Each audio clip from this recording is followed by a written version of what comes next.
look upon my work and despair. Look, this is crazy. Man, don't y'all smoke that shit. He just ride. Look. Man, this is crazy, man. I'm telling you.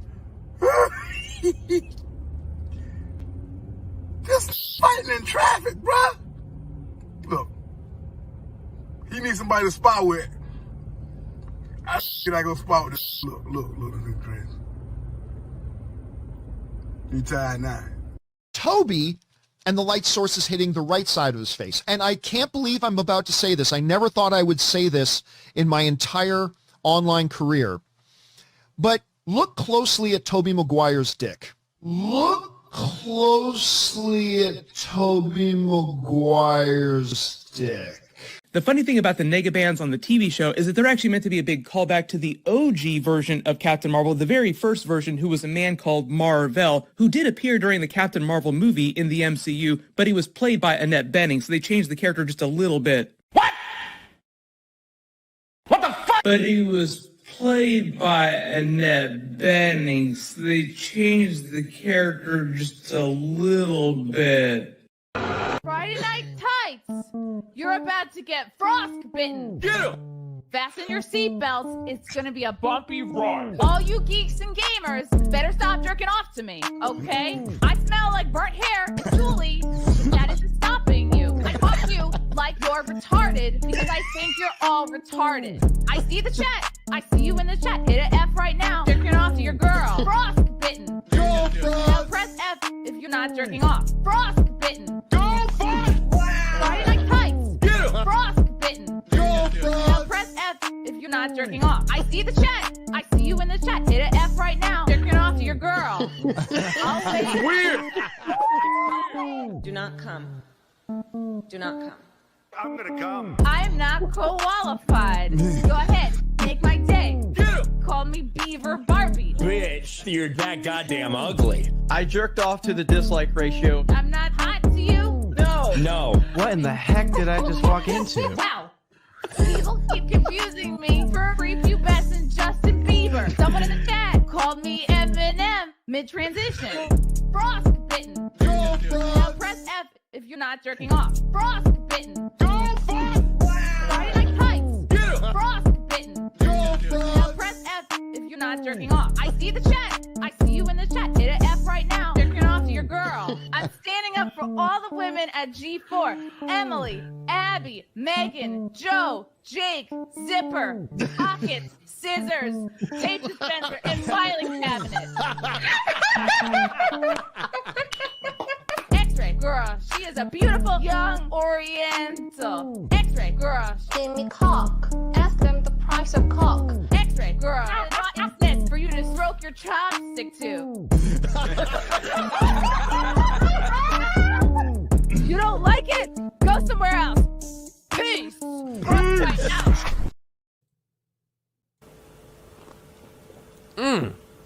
God damn, Gary. Some serious gourmet shit. What flavor is this? That's right, it's the all-hell medium roast private blend. Check out the Geek Grind Coffee Nerdrotic page for our other options like the Decadent, Feathers of Liberty, vanilla-infused flavored coffee. Or if you're looking for something darker, try the Dark Roast FNT blend of the Fellowship. You know what? Just buy all three. GeekGrindCoffee.com. Use discount code Nerdrotic. Huzzah! Do you wanna take a life? Do you wanna cross that line? Because it's a long way back from hell. Nerdrotic.com.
If you're looking for something darker, this ain't it.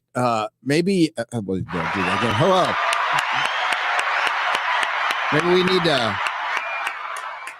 well, we already have a blonde roast, but maybe we need a peckerwood roast. What do you think?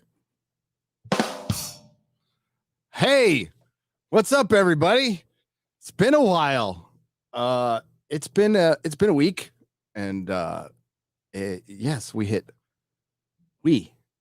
here in the fellowship hit 500,000 subscribers. Holy shit! What? I don't even know how that happened. I could really spend 2 hours just talking about how grateful I am for you guys and getting all mushy because it's absolutely changed my life, my family's life. It's been a long, strange trip that was completely unexpected.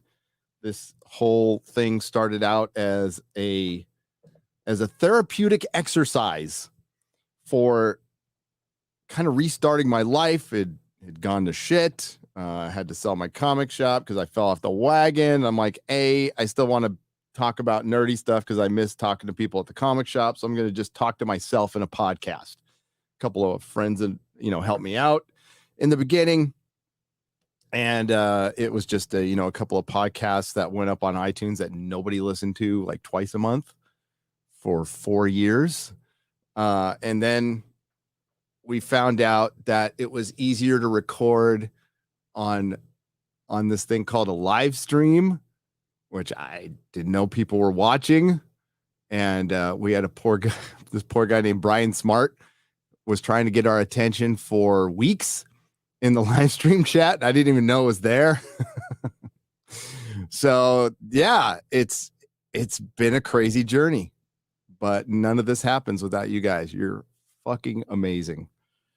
And Friday Night Tights and the Nooner and the Real BBC. And we're just going to keep going. We'll see where it goes. It might go right off a cliff. I have no idea. Oh yeah, dude. I started Boomer is part of the brand. Had no clue that there was this thing called a live chat. This was back in 2016. I think we discovered it well into a couple of TV reviews. I think it was Ash versus Evil Dead, which is a great show, by the way. If you have not seen Ash versus Evil Dead, one of the greatest shows ever made. It's like the Cobra Kai of horror. It introduces new characters. It has your legacy character, Ash, and the new characters are interesting. Ash is Ash. We revisit his whole world because he's living in a trailer and still working at S-Mart, right? And I'm going off of memory here. It's been a couple of years. And he goes on a date, gets stoned. He finds a joint in the Necronomicon, and he and his date get high, and then he reads it and forgets about it. Is screwing a girl at a bar, and she turns into a deadite. And then at the end of the first episode, he finds his weed or something in the Necronomicon. Because he's like, how did this start up again? And then he just ends the episode with, oh fuck. It's so good. It's so damn good. So if you haven't seen it, watch it. It's one of my favorite all-time shows. Ash versus Evil Dead. Thank you, Robert McDonald, for the $50 and the congratulations. I appreciate it. Culture Casino's here with $100. Congrats, Gary. Love you, brother. Keep it up. Closing in on 1 million soon. I don't know about that. Long live the fellowship. Thanks to the mods and all the great humans in the chat. See you in Vegas. See you in Vegas. And let's talk about COVID, because I just got it. And I got over it. I'm fine, by the way. Just had a weird phone call. So I tested. I got the little swabby test. I don't know how like accurate it is, but I would say like I felt sick for 2 or 3 days. It is unfortunate that I didn't get the jab and the 19 boosters. That probably would have reduced my 72 hours of symptoms to 48. Not really sure. Or not, but I'm fine. But I did get a call from the state of Texas going, "Hey, we heard you had COVID." I'm like, "What? From who?" I thought I had a private test. So they asked me a bunch of questions. I lied on it. No, I didn't. I told them the truth. And I'm clear. I can go to Anime Matsuri this weekend and lick all the doorknobs I want. Isn't that great? I love America. It's a great country. It's a great country. Texas is a better country, though. No, I'm just kidding. Yeah, so I went to Comic-Con. Or I went to San Diego. Didn't go to Comic-Con. Did not set one foot inside. Didn't matter. From the safety of my bed at the Airbnb, I saw absolutely everything. Saw all the trailers. Saw the panels. Currently, this video is going to be late. Don't care. It'll probably be out Friday morning.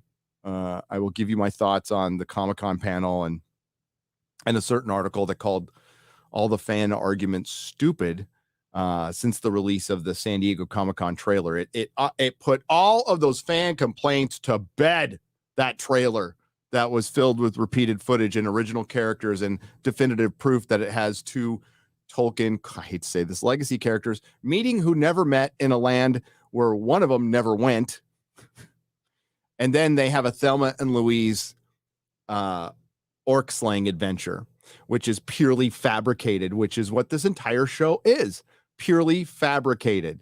It has original characters taking the place of Tolkien characters that are pretty big in the Second Age, like Círdan and Celeborn, who aren't, I don't know if Círdan's mentioned. I have to check with my person to see if they're even fucking brought up. If it's not even brought up, that's a huge problem. Celeborn being dead is a big problem.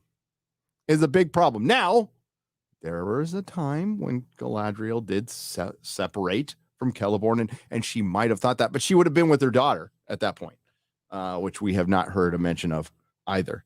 And I'm not going to get too deep in the lore in the video.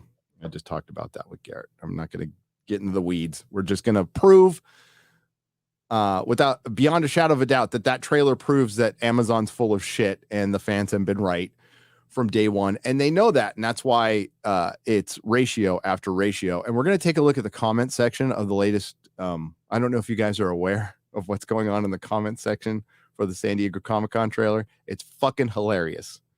It's hilarious. The internet is undefeated. But the ratio just continues to climb. The comment sections get much better. There's no way they can combat what's going on in the combat unless they just start deleting them, because I was laughing my ass off last night. Oh, you guys are the best. The Tolkien fans are the fucking best. Balls of steel. Even the ladies, balls of steel. You got them. Yes, and we have to acknowledge that. We definitely do. I just lost it in the chat. I'm sorry. Rest in peace, Bernard Cribbins.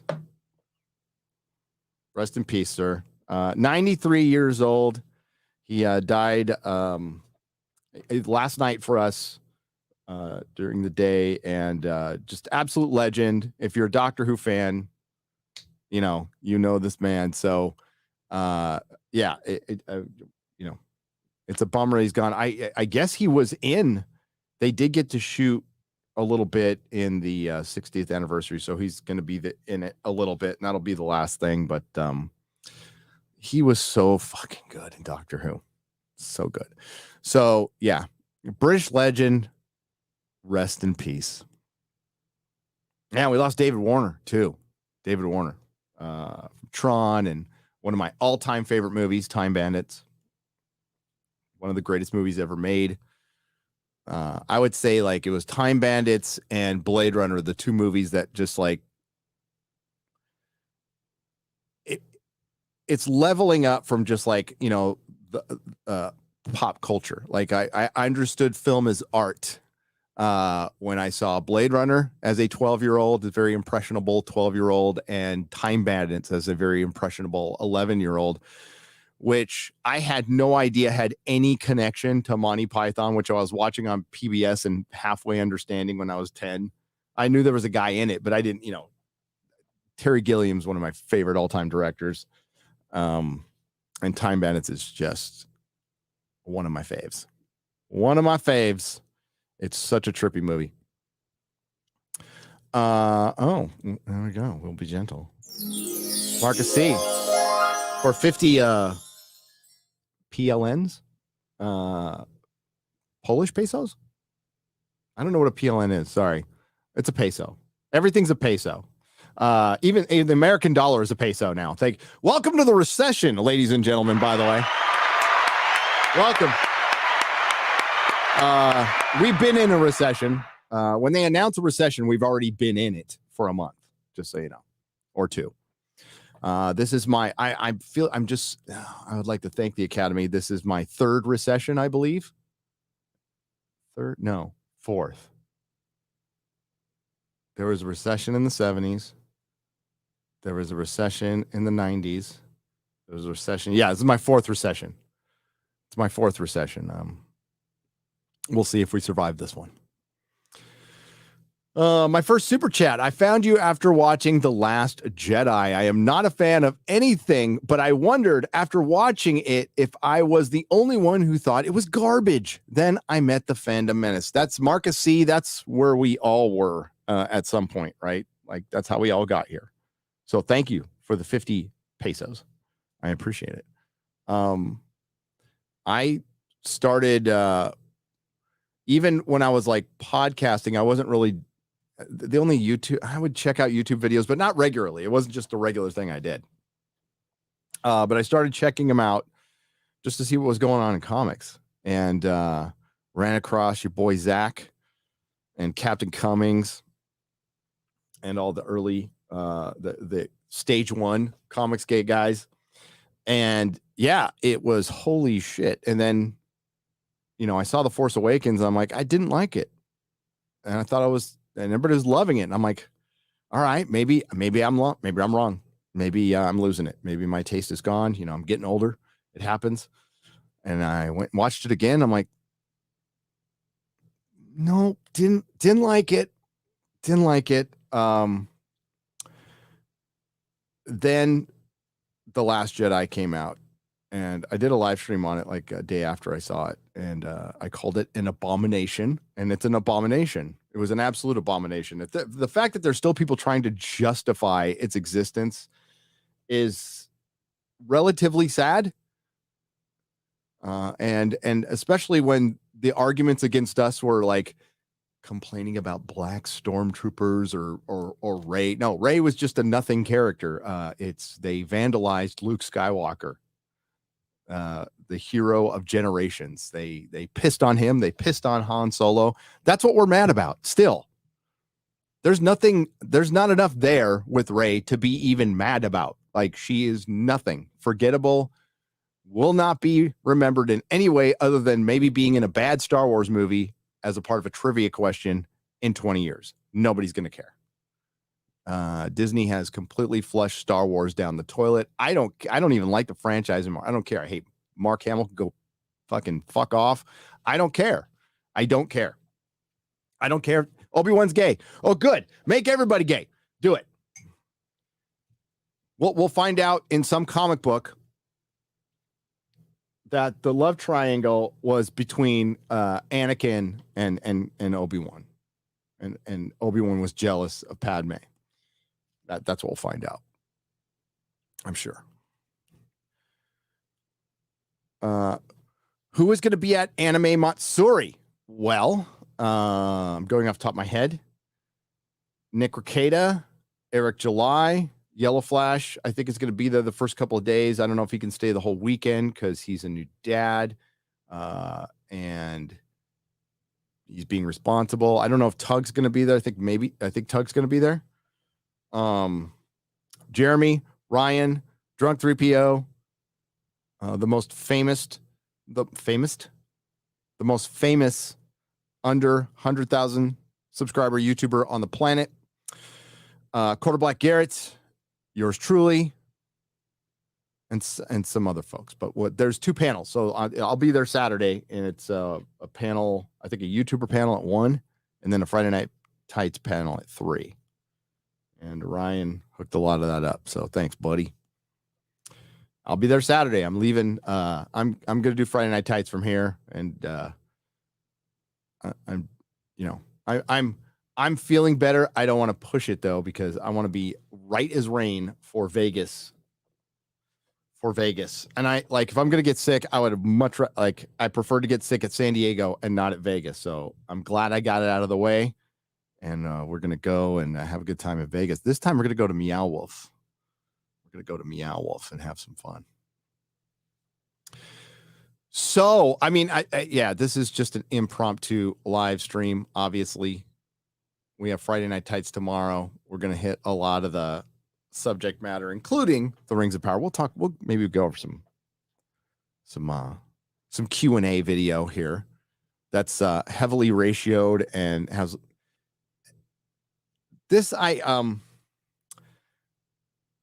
So yeah, let's get to the trailer ratio. Let's just check in, shall we? Why not?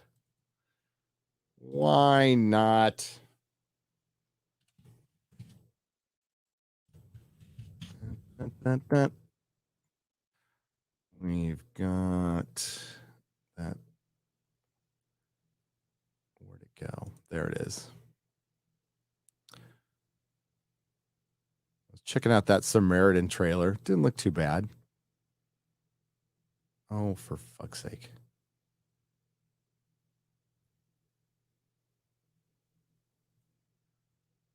There it is. Oh, boy. There's Galadriel stacking her helmet. She's so good at that.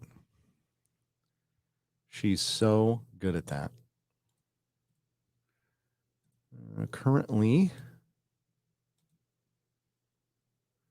we have a ratio of 252,000 dislikes to 75,000 upvotes with 10,733,896 views. Others have pointed this out. I'm not going to say it's me, but they are absolutely correct. That is an astonishingly low like count. So we can debate the dislikes all you want. By the way, it's an algorithm that estimates low. The reality is they're probably at like 350,000. But for something with 10 million views, it should have a lot more than 75,000 likes. I mean, that's only a little bit over what I get on my videos, right? Oh, stop it.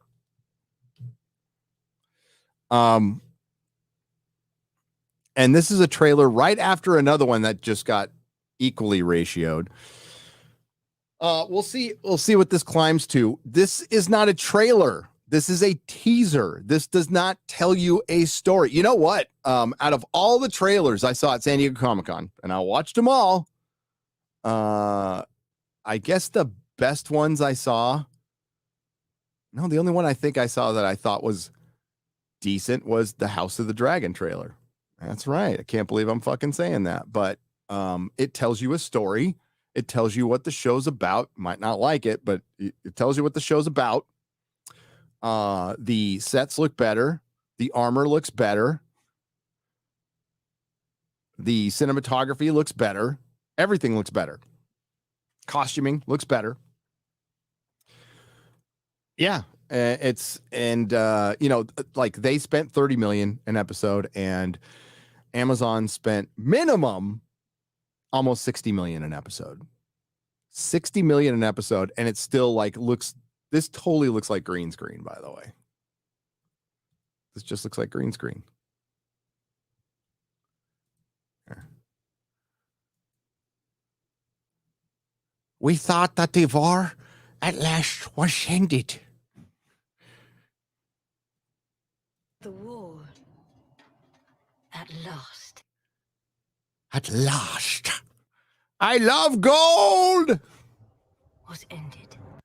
I want to see her stacking the top helmets. I want to see her like struggling to climb up the pile and get to the top helmets.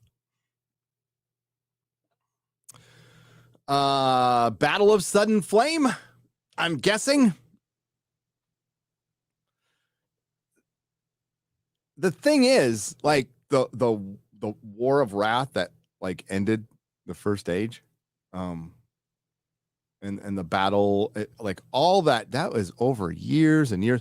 So yes, I'm gonna guess it's Battle of Sudden Flame because that's the one that the elves were burned in by a dragon, and Morgoth was injured, but not defeated. Not defeated at all. I mean, and but I think others have pointed this out. They keep saying the war. Which war? I mean, I can assume that's what it is, but I have no fucking. If you're a normie walking into this, you're like, okay, it's a war. Maybe it's the one from the epilogue of the Peter Jackson films. I don't know. And then repeated footage. Let me get this. Hang on. Let me get repeated footage. Repeated footage. Repeated footage. Oh, then we get two people who never met. And then it's, what is it? Based. It should just say using names and events from the works of Tolkien and then throwing them in a blender and then completely fabricating. Repeated footage. Right, let's go back a little bit. This whole scene is repeated. That's repeated footage. And this is new. Hey, look at that. Somebody put on Twitter, I can't find it, of like a goat with the long ears. And it's like, oh, that's so good. That's not Sauron. Not Annatar, the Lord of Gifts. We will find out who Sauron is at the end of season 1, I think in the final episode, and it's not him, and it's not Annatar. It's a complete fabrication. Let's see. Repeated footage. Wait, where's Cheetos? Where did Cheetos go? Okay, this is new stuff. Here we go. Tempting shadow to bury us all beneath the mountain. That look good. The dwarves look good. I got no problem with that. Then we're in the Cheeto land. Here's she's got Cheeto on her eyes. That must sting.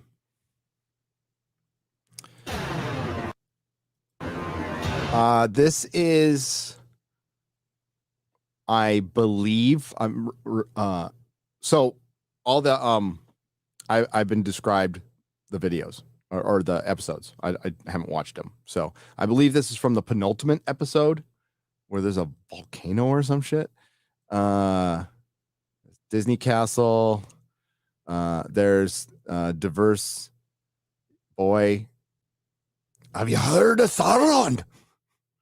This is such basic bit shit here. Have you heard of him, lad? Have you heard of him, lad? Have you heard of Sauron? Do you remember Sauron, audience? Oh, and this is our activist actress from Homeland and counterpart, who plays an activist in Middle Earth. I wish I was kidding. She kills that orc, by the way, or he does. He kills the orc that's sneaking up on him. And we got that's new. There's some of Ryan Kinnell's friends. Oh yeah. So again, I don't want to say like who Sauron is, right? I wouldn't want to say that. I mean, I've said it in the video. I've said it a couple live streams, but I wouldn't want to say it here. I wouldn't want to tell you who Sauron is in this show because that would spoil everything. And then Warrior Galadriel. And she's saying, fight with me. Guess who she's saying it with? That's Muriel. Right there. They're going to go Thelma and Louising across Middle Earth, just as Tolkien wrote it. There's Disa. The actress came out and said that she is the first female dwarf in Tolkien ever, except for the female dwarves that were in The Hobbit. And she said she was the first black woman in Tolkien ever, except for the black woman who's in The Hobbit. More repeated footage. This is Galadriel's leisurely swim I told you about. That she runs from a sea monster. Halbrand is with her. Yeah. Repeated footage. Okay, that's where the wizard lands. Female orc. That's so great. Do you feel seen, ladies? Eminem. And then at the end, it says, you have been told many lies of Middle Earth. Again, very subtle. Very, very subtle. Extremely subtle. I wonder what they're trying to say. The thing is, though, you will be told many lies of Middle Earth. I think that would be far more accurate. Then we have Don Lemon. With a fade, actual fade in Middle Earth. And then, oh my God, remember Balrogs? Fuck. There's another picture I want to bring up, by the way. I put this up on Twitter a couple days ago. Hang on. I'll get to you guys in just a moment, by the way.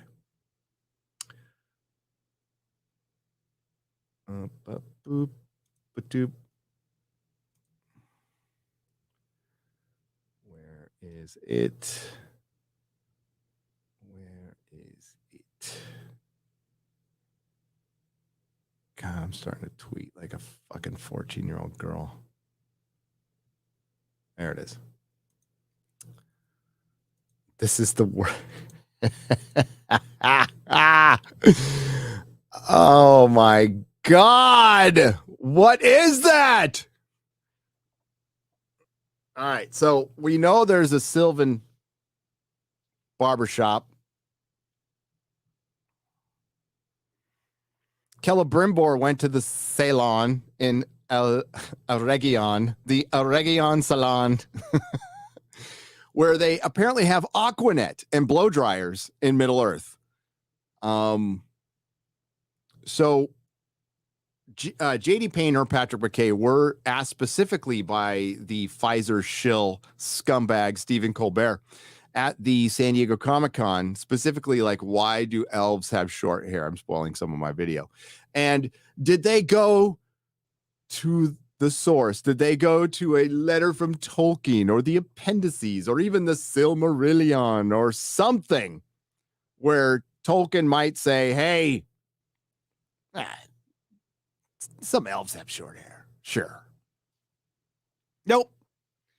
They get frustrated with the answer and they go, elves have been around a long time and they do different things. And we just felt like the book was that we felt like the book was saying that they have short hair. In other words, I don't know if it's a fucking rights issue. I think it might be. Everything they said at con was paraphrasing things they've already said in media. It was fucking damn near word, not just paraphrasing. It was some of it. Some of the answers were word for word what they've already said in Vanity Fair. So it was incredibly scripted, incredibly controlled. Maybe I missed it. Maybe I missed it. But did any Access Media members ask any actors or the showrunners who I don't even know if they had access to the media? Did any of them ask them if there was going to be any LGBTQ plus representation? in the Rings of Power? Did anybody ask that question? Because the Access Media loves to ask that question. So again, maybe I missed it, and please send it to me if I did. If I did, and I would love to hear what the answer is. Because that's the first answer they ask everything now. It's not like, Marvel, Phase 5, we're going to have Silver Surfer? No, it's going to be who's the Silver Surfer going to fuck? So, yeah, he looks like a fucking grandma with his little velvety and his little shoulder pads, and he looks effeminate. Now, elves effeminate? Sure. Okay. But this, like, aesthetically, it looks like shit. So forget the argument of short hair, long hair. It looks like shit. The elves from a movie 20 years ago, and even in The Hobbit, look better than this. And if you and by the way, the answer from the showrunners was, we just wanted to do something different. That was their answer. We just felt like doing something different. And you did, and it looks like shit.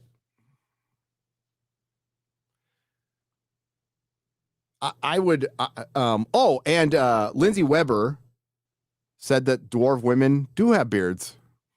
The producer from Bad Reboot. Yeah, that looks so terrible.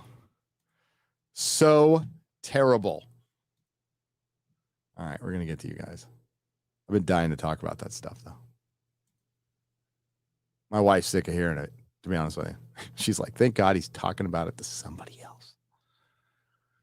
All right. John Keeley for 10 British pounds says, rest in peace to Bernard Cribbins, Doctor Who's Wilfred Mott. Rest in peace, sir. You will be missed. The reason we lost the 10th Doctor, Wilfred. So good, though. So good.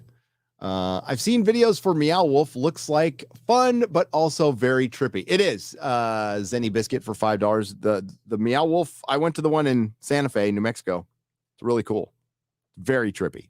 Very, very trippy. That's the whole point of it. It's supposed to be kind of like a realized acid trip that you're walking through.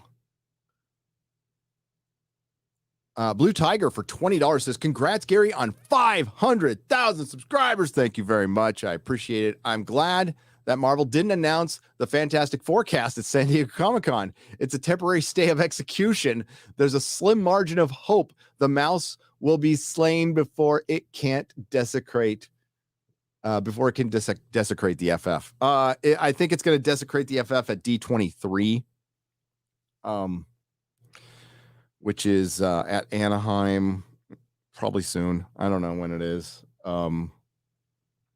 Yeah, they really, Marvel shit the bed at Comic-Con.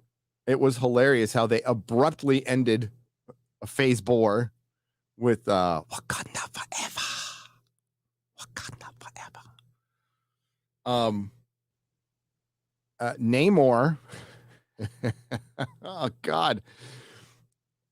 The trailer, the CGI looked terrible. Almost as bad as She-Hulk. Almost as bad as they're screwed. Oh my God, they're screwed. Nothing looked exciting at all. And as far as like actual buzz for Phase 5 and 6, which would have blown up. But I mean, like, Amazon had a bigger presence at the con. They had this, they owned Hall H. They had these wraparound screens. They spent a ton of money and they're still getting fucking ratioed. But they did outshine Marvel. But objectively, House of the Dragon was a better trailer. Better trailer. We'll see.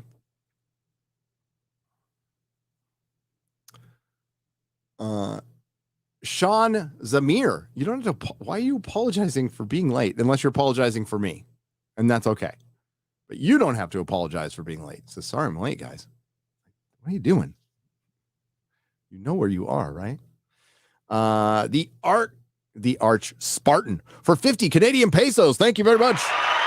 Says, hail the bearded wonder, Gary. The late chiefest and greatest of streaming kings. Sorry, I haven't been able to send supers in a while. It's okay. It's fine. Canadian economy is trash. Definitely want to make sure I sent you something today. Much respect. God bless. Thank you. And respect back at you. God bless to you. Thank you. Yeah, it's tough times. Tough times. You got poor Jeremy from the quartering having to create shorts. Jeremy, you don't have to create shorts, dude. As I said before, I'll do shorts on Nerdrotic Daily, but I will start them on this channel right after Mahler starts his. Once I see a Mahler short, then I'll consider it. EFAP shorts, that'll be fun. That'll be fun. The Grizzly for $10. The entertainment industry won't change. The days of Hollywood and the AAA games are done and gone. We will build out of the ashes. Welcome to the Iron Age of entertainment. Hail Razor Fist. Hail Razor Fist. I freaking love Razor Fist. He's right. No, I think, the hope of things turning around is gone. I right now, we're just at the mocking, and it's kind of a grieving phase. So instead of being sad, let's just laugh. Because quite frankly, if you're not going to give us good entertainment, then we'll just make fun of your shit. And it's really easy. Like, it's getting easier. You know, there was a time where it's like, man, it's tough to convince people. Like, The Boys is still like in one of those things. And it's a little tough to convince people that shit is woke as fuck. But with most everything else, people have gotten, they've seen behind. Once you see behind the curtain, you can't unsee it. Can't unmake the soup. Once you see the same themes repeated over and over again, we were going to take a female character from the original work, and we're going to make her the male character now.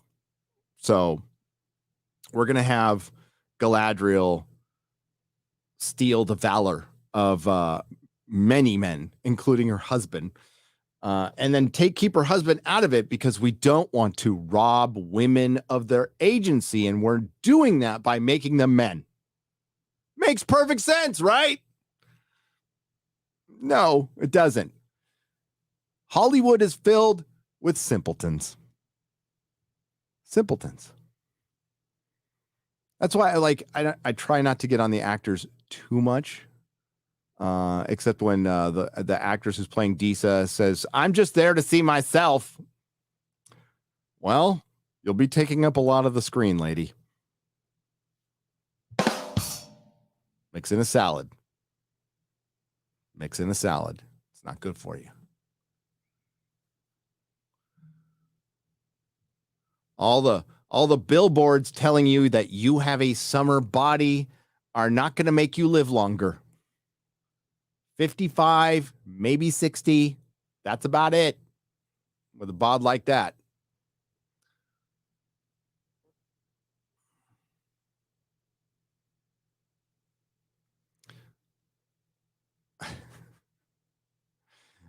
You guys are hilarious. I see DS9 spoiler warnings in there from season 4. It's like, yeah, it's been out for a while. We'll get to that super chat in just a second. It's okay. I guess you can warn people of spoilers from shows that have come out decades ago, but you're kind of on your own at that point, you know? What is the date today? Today's 28th. Holy shit. Patriot 74 for $10. Congratulations. Keep up the fight.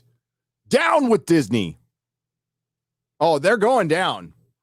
They're going down. Whether they, it's going to be a while, folks. It's going to be a long, long while.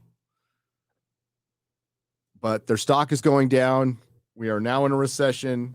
Luxury items are going to get nipped, including YouTube channels. I understand that. My wife and I were like on a desperate flight to get out of California when we did. That's why we were rushing, and that's why we did what sounded like some insane things. Like when we made the decision to leave San Francisco, we did not fuck around. We left. We didn't go, okay, we're going to leave San Francisco. All right, let's plan. No, we fucking bugged out. We left. We made the decision. Melissa found a house to rent in San Diego, and we got the fuck out. That was it. There was no ifs, ands, or buts. Fuck this place. It fucked my kids' education. It fucked my wife's business. I'm not giving these fuckers one more penny of my tax dollar for one more fucking minute. I'm leaving now. It's going to cost a lot of money. And we were paying mortgage and rent at the same fucking time. I still wasn't going to stay there. We had to get our house ready for sale immediately. And like, it still took a fucking year. And we got the fuck out of Dodge. We're not going to live there anymore. Fuck that.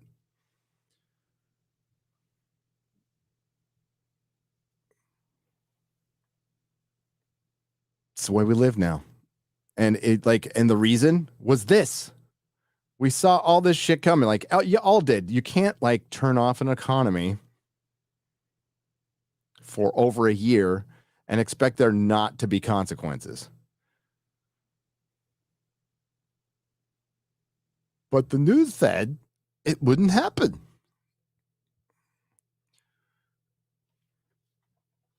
Yeah, they lied. They lied.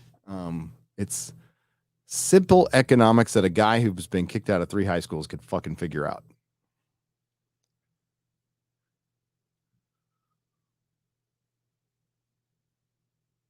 What do you think of Stallone playing Spartan on Prime next month? I kind of like the trailer.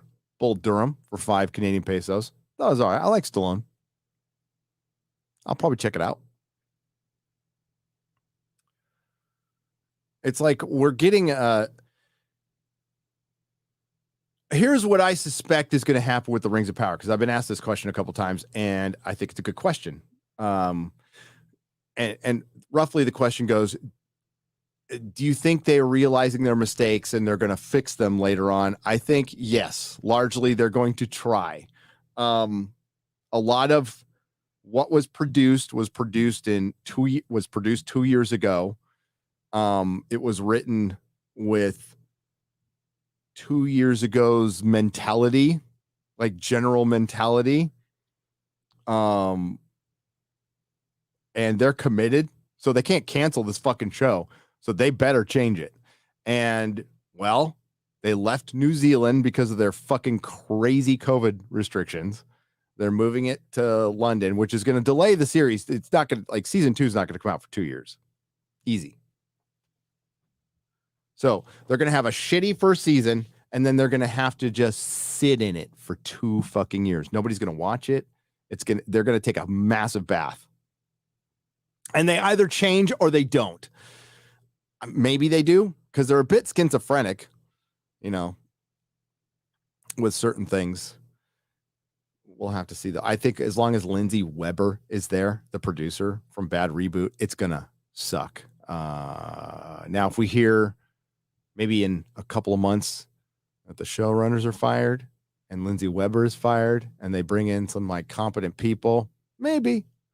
I would love for this to be a good show. I heard a couple people bring this up. There's some people who's like, what's it about? Like, just tell us what the fuck it's about. I'll tell you what it's about. The reason they're not telling you what it's about is because it's not about anything Tolkien. All right. So roughly, Galadriel is on the hunt for Sauron and orcs. Nobody believes her, except for, I guess, Muriel later on, to avenge her brother and, in passing, her husband who died. Now, it's brothers for one. There's multiple brothers that died, and one died at a very different time. So, and it should have been thousands of years ago. Galadriel and Elrond are full-grown elf adults. They only look like children for like 100 years. They're well past that. Yeah, and they have compressed like 1,500 years. Like, imagine like a character from the year 1500 appearing 500 years from now. That's Muriel. No, that's Galadriel meeting Muriel. Sorry, I got that screwed up. So Muriel is not born until 3100. So she wouldn't be born, like if we use our time, she wouldn't be born for hundreds of years still. And Galadriel's hanging out in the 1500s. They meet and go on their little adventure. Hallbrand is a man, like a regular, like not a Numenorian, like a dude, like he's gonna live like 70 years, 80 years, if he's lucky. In like a Middle Ages setting. Yeah, he's hanging out with her. A lot of people pointed out, like when he pulls the hair back, and you see that, like, you wouldn't need to do that with an elf. You would fucking know that this 6'4" blonde woman that's kind of glowy was an elf. Yeah, there's gonna be so much shit with this. I think they have 2 years to work on fixing it, and maybe they'll try. I don't think it's gonna help. We did hear the showrunner say that they made the show they wanted to make. I'm sure they did. Good stuff, Gary. Keep it going, and I'll be there with money to support the whole crew. Oh, cheers. Have to do that. God bless you, your family. Epic beard. A man without a beard is either a child or a lesbian. This is Conspiracy Cinema for $9.99. I'll keep that in mind. Although, I don't know. There's lesbians with beards. The female, like, you know, I'm not playing that gender shit. At this point, Disney and Marvel would be better off with just doing animated series. That way they can cast whoever. I mean, they practically are doing that, right? Chase Asher for $10. I mean, these are essentially animated series, and they would be better off doing that. I much better off, especially Fantastic Four.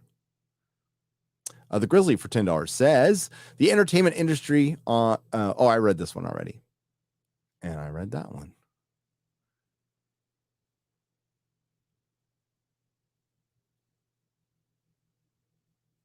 Dark and gruesome for £2 says the Rings of Power male elves look like Barry Manilow.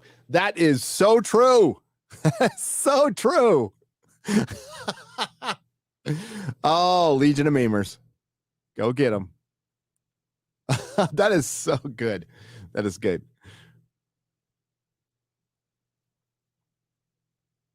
Oh, and another rest in peace to Bernard Cribbins.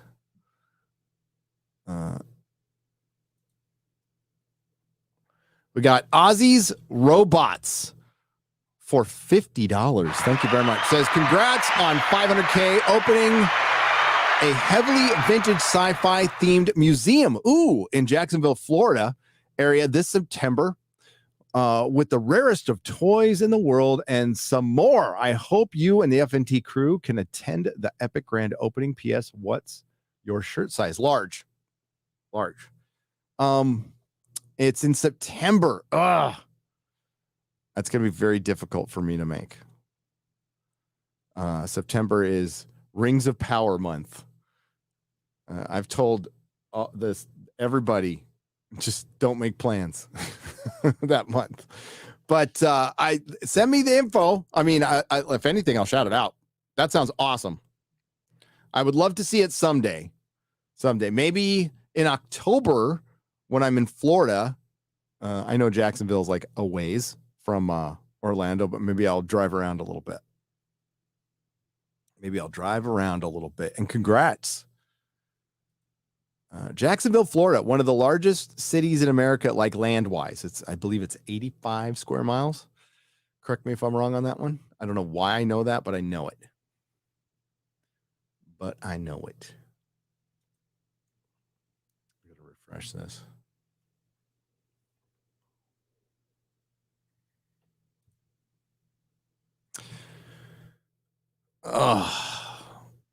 Yeah, seeing Colbert host Comic-Con and then like Patton Oswalt host a Q&A. And these guys are supposed to be the king of the nerds. Now, Patton Oswalt is not a king of the nerds. Okay. He's not. Just look at that. We'll watch a little bit of the Q&A. He has no idea what he's talking about. But this is what happens. They're like, can we get Kevin Smith? Oh, he's busy. Okay. Will Wheaton? Oh, no, he kind of sucks. Get Patton Oswalt. Can we retire all these fuckers?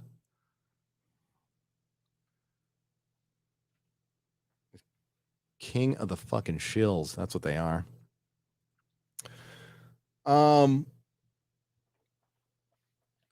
Yeah. I'm not sorry I missed Con at all. I'm glad Garrett got to go. Garrett, my wife, got to go for a day. So it was his first con. At least he experienced it. We did do the meetup though, and that was fun. I got to see Attack of the Dock, a rough cut. It's very good. It's very, very, very good. I would say it's way more. I mean, it's about G4, but what it's really about is fandom from like 2006 to 2012 or 13, right? It's just a really sweet spot of fandom where like there was none of this bullshit going on, like zero. Yeah, there was furries. Yeah, there's activists, but they were in their little fucking corner where they deserve to be, locked away in their little fucking corner, not taking over fandom. And it was before fandom had a giant stick up its ass.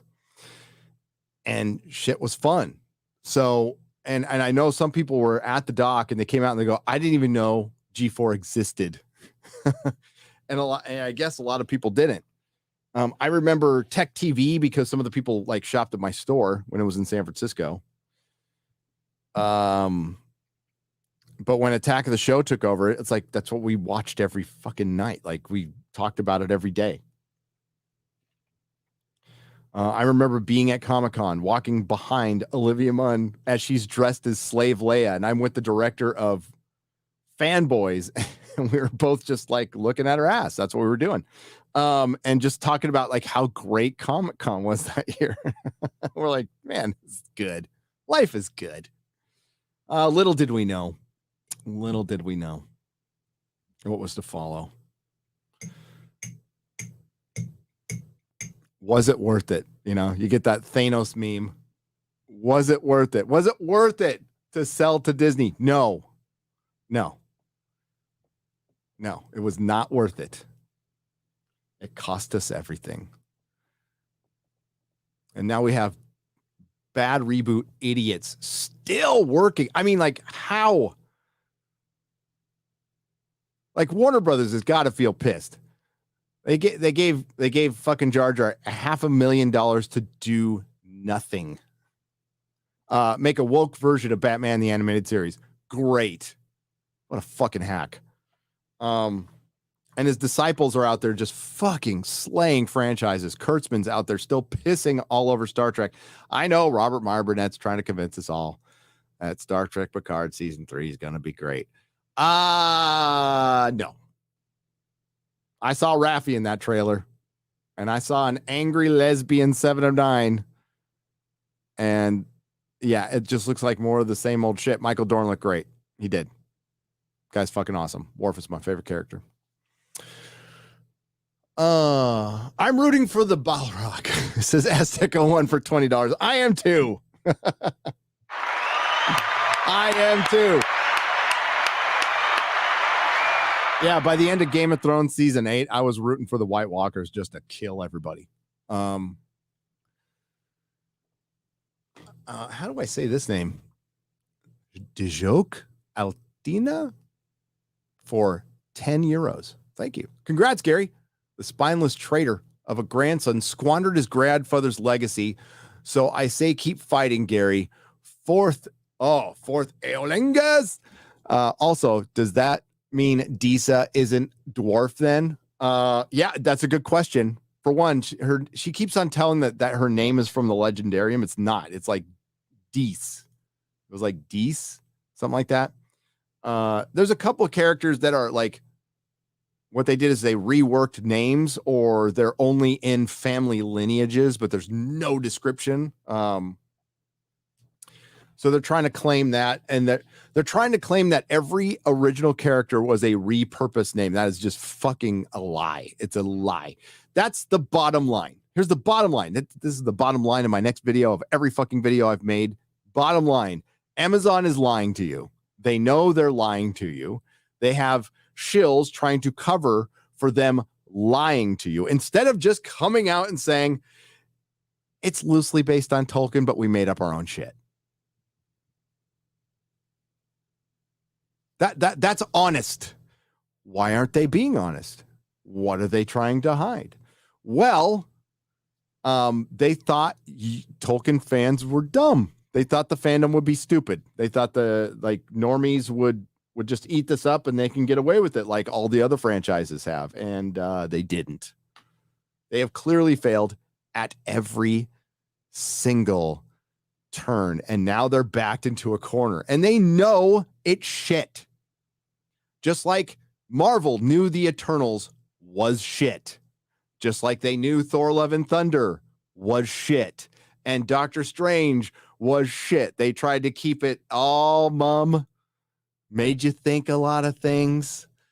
It's their job. It's their absolute job to lie to you. That's what marketing is. It's lying. But I was looking back at the first Fellowship of the Ring trailer, not the teaser, the trailer. If you go to the first trailer, it tells you exactly what the fucking movie's about. 9 people or 9 creatures need to get rid of this motherfucking ring that's going to kill everybody. So it clearly tells you that. It gives you the ring poem, what the ring is, and why it needs to be stopped. That's what the story is about. Now trailers say things like, today you need to decide to be the person you're going to be, because if you don't decide, then you're not that person. I don't know. What the fuck does that even mean? But that's a line. One of the lines in the last trailer is, today we decide who we're going to be. It's like, nah, wait till tomorrow. Do I have to decide today?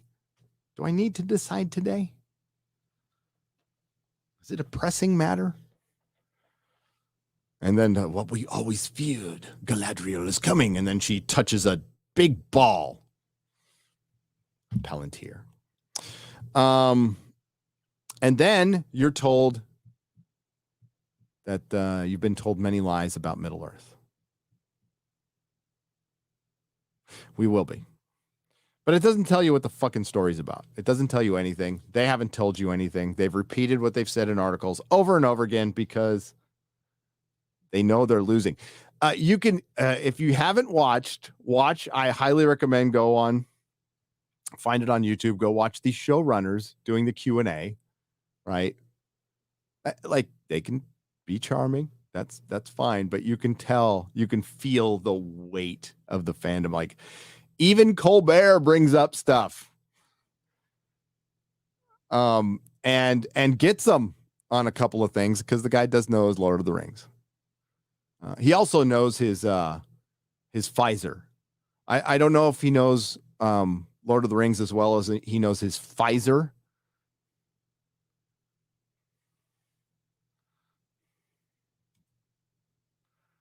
Imagine FF trapped in the 60s like the Brady Bunch movie did in the 70s. Madman vibe. Congrats and thanks for the vital work, like getting me to finally watch Daredevil. Dang, yeah, it's about time you watch Daredevil. Yeah, don't watch the new Daredevil. The Born Again. Watch the Daredevil that came out. That's fucking genius. Drew Goddard, okay?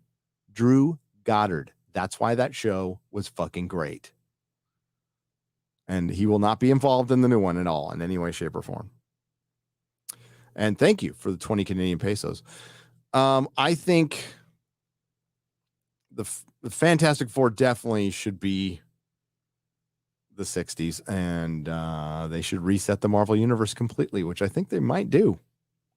Bet you can't wait for that Avengers Kang Dynasty with Black Falcon Captain America, Miss Marvel, Captain Marvel, Photon, Monica Rambeau, whatever name she's going to go by. Doctor Strange is going to sit out like a sore thumb. Maybe Thor, White Vision, Wanda will be back probably. Shuri, Black Panther, Kate Bishop. Fuck, it'll be just so great. It'll be so great. And then they'll do the Secret Wars, missing most of the characters from the Secret Wars, including Doctor Doom, Captain America, Iron Man, Spider-Man. Did they announce a Spider-Man movie in phase 5 or 6? I didn't catch that. A lot of the cards are bullshit, so I can't, I don't know if they did mention Spider-Man or not. They don't. Somebody said Spider-Man might be in Fantastic Four. We'll have to see.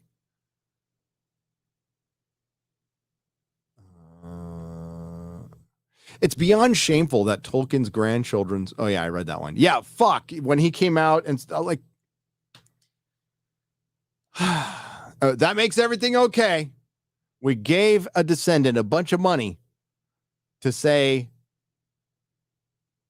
that this series is consistent with his grandfather's work, that kid wasn't, he wanted to spend his life separating himself from Tolkien, except to use his name. There is a way to do that. Use a different name. Use a different name. No.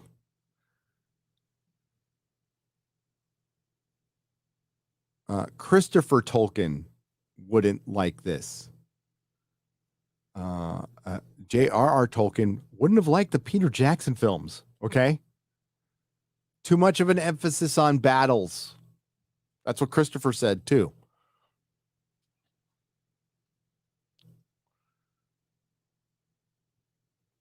But like justifying the Rings of Power by like constantly bringing up the Peter Jackson trilogy. It's like the Peter Jackson trilogy, yes, it made changes that were completely accepted because they were good.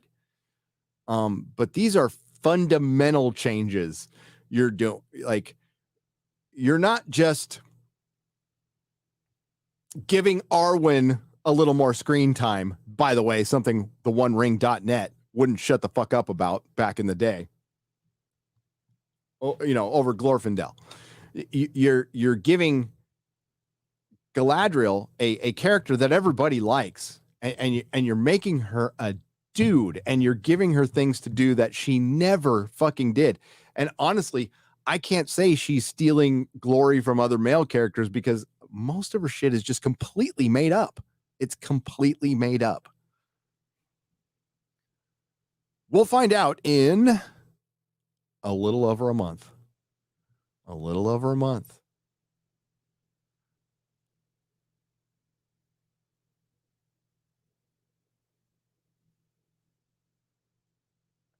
MFers are literally changing the accepted quantifiable metric to indicate a recession to deliberately convince the public. This is peak clown world. Anchit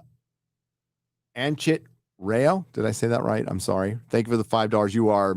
It's an act of desperation, and it will work on a bunch of dumbasses.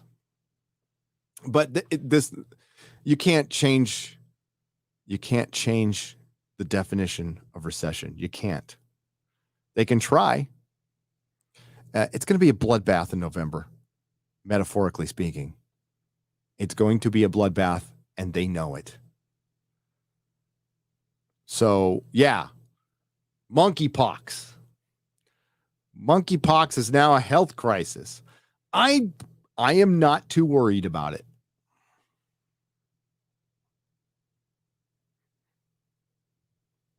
I'm not too worried about it. I don't think I'll be going any place where I can get monkeypox. If you're going to go someplace where you're going to get monkeypox, be careful. That's all. It's desperation now. But that's what we're constantly fighting here on YouTube. That's why people go to that's why I go to other news sources, right? Because we're constantly having to it's just a never-ending battle of poking through the authoritative sources. Bullshit. They're utter bullshit. They're just saying shit that's not true now. You know, like that article I'm covering for my, like, I know it's full of shit. The guy, like, basically says that the Comic-Con trailer puts everybody's arguments to shame. It's like, dude, and then he doesn't back it up at all. You're just saying shit to gaslight. And because they can get away with it, we're just going to just make truth now. We're going to make truth. But it's not working anymore. It's not. You done pushed the people too far. I thought personally that people would have gotten there a lot sooner, but they didn't. A lot of them voted legitimately for Biden, and now they're like, how did this happen?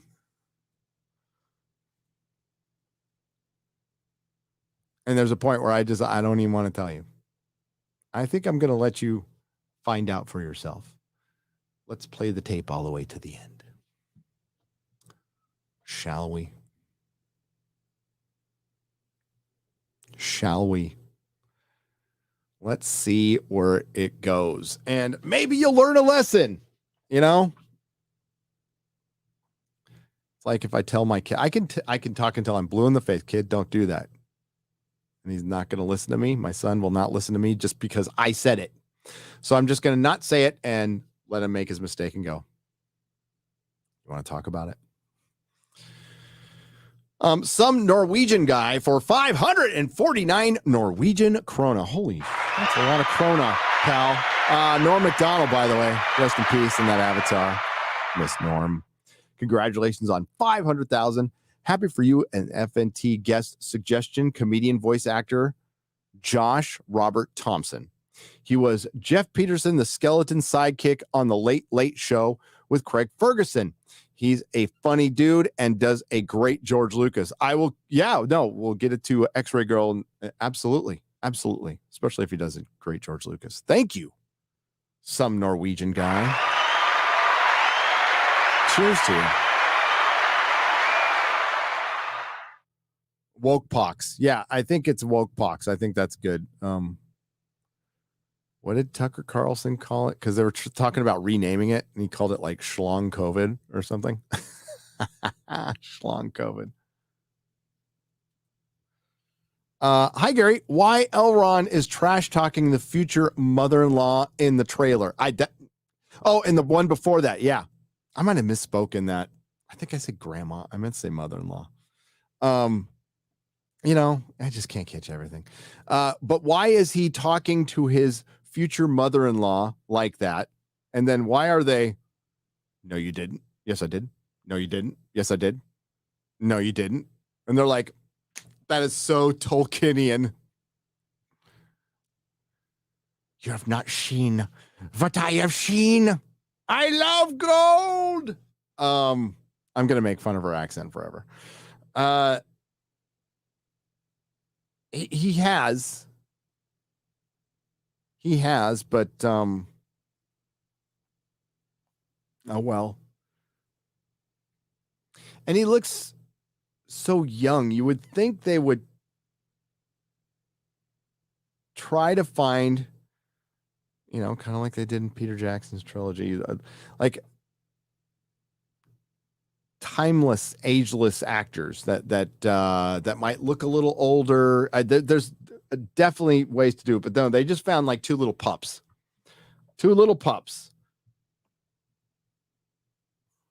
Elrond, who's practically uncle to everybody on Numenor. Yeah, and Círdan the shipwright, big character. Huge character, which they're probably, here's what I think will happen with Celeborn. They'll probably say, like, Galadriel thought he was dead and bring him back later. He has to come back for him to impregnate Galadriel so she can have a daughter, so her daughter can have a daughter. And Elrond, everybody, yeah. You know how people have sex, have kids. But if there are no, and he says it here, but if there's no Celeborn, then there is no Celebrian and no Arwen or her twin brothers. Kind of makes me think Amazon didn't think about continuity. It didn't. So that's why I think they'll bring Celeborn back later. It'll be stupid as fuck.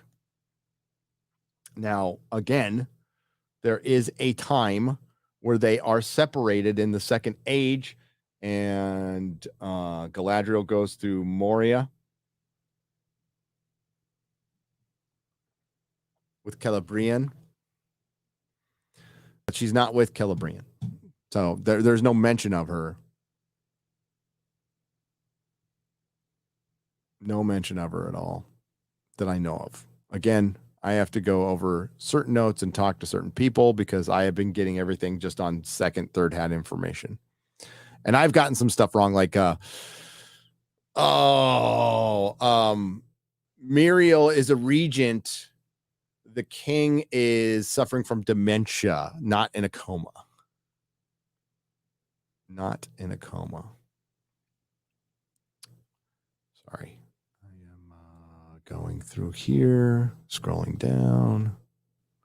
Thank you again for the $20 Stephen Kraft, by the way. Bless you. Hey, Raj. Big Raj. Thanks, buddy. Somebody's mad at the Orville. Orville sucks this season. No comedy. RIP. Oh, GTA. I know, the Grand Theft Auto. And I am not a gamer, but Grand Theft Auto being woke is fucking hilarious. That is peak clown world right there. Right there with changing recession, the definition of recession, a woke Grand Theft Auto. It's funny. It's funny. So no bad jokes when you rape somebody. We don't want any edgy jokes while you're raping.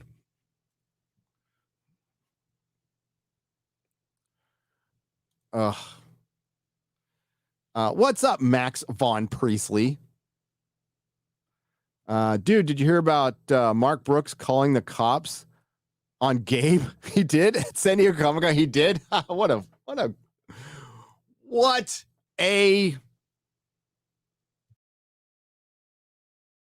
I won't even say what I just called him. What a coward. I didn't call him a coward. Hail Gary and congrats on 500K. Love you, brother. He called the cops on Gabe, a white guy. Called the cops on a brown guy. And what happened? Why did he call the cops? I mean, was Gabe going to go kick his ass? I still would have been all for it. I would have bailed Gabe out of jail. I'd have been there with the bail money, even if I was sick. Yeah, Mark Brooks is, for one, he's a hack. He's not very good. That's why he makes the most noise, because the Mark Brooks I remember from when I was selling comics, he was drawing all the fucking kids versions of books, which sucked. Thanks, MVP. Go check out MVP's channel. Big comic book fan. Ladies like him. He's got his female to male ratio on his channel is much higher than mine.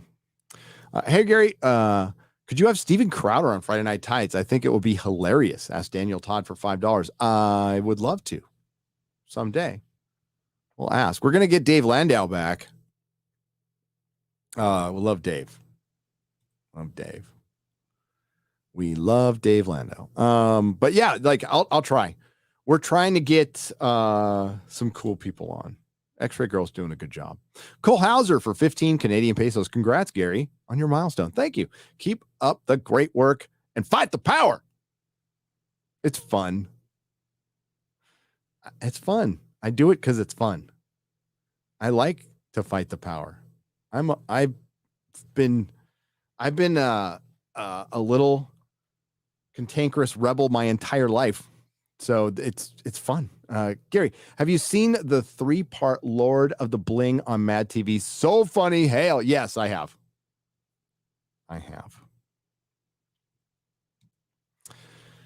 I have.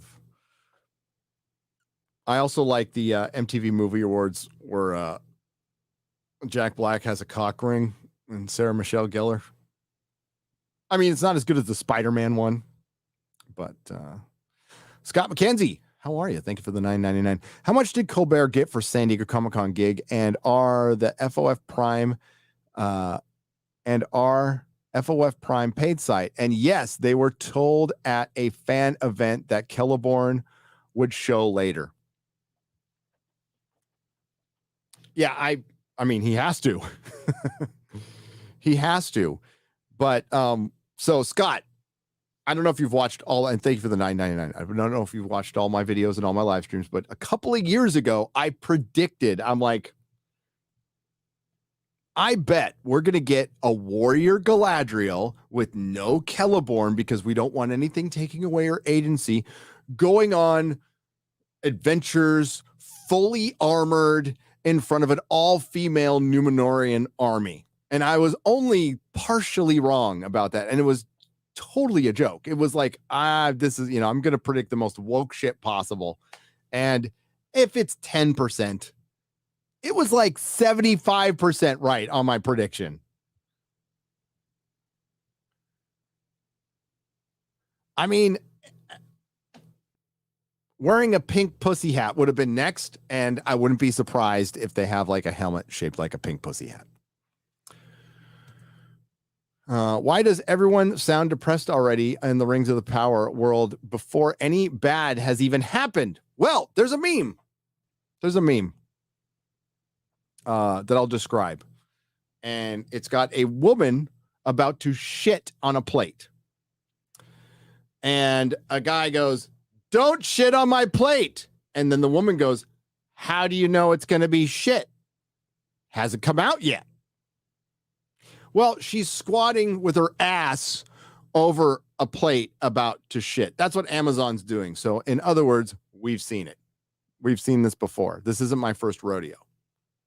We've seen it with Marvel Comics, the MCU, DC Comics.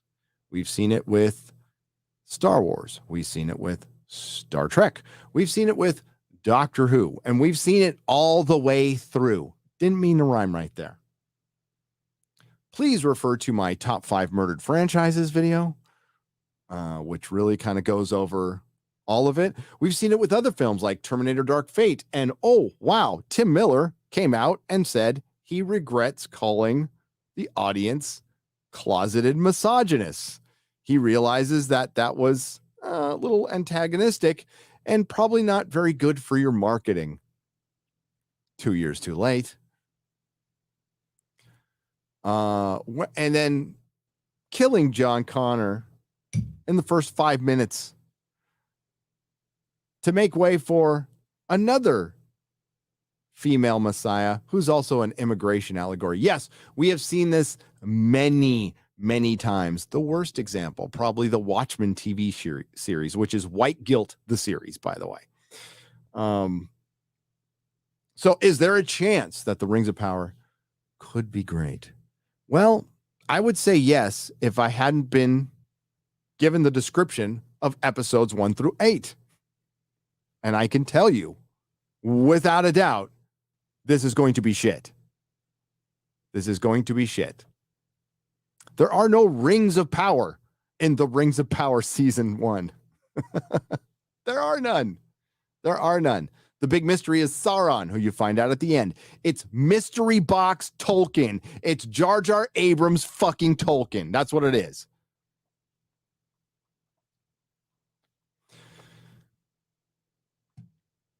This isn't the clapping seals from Marvel here. We're talking about the Tolkien fandom. Thank you, Mike Zilla, for $4.99.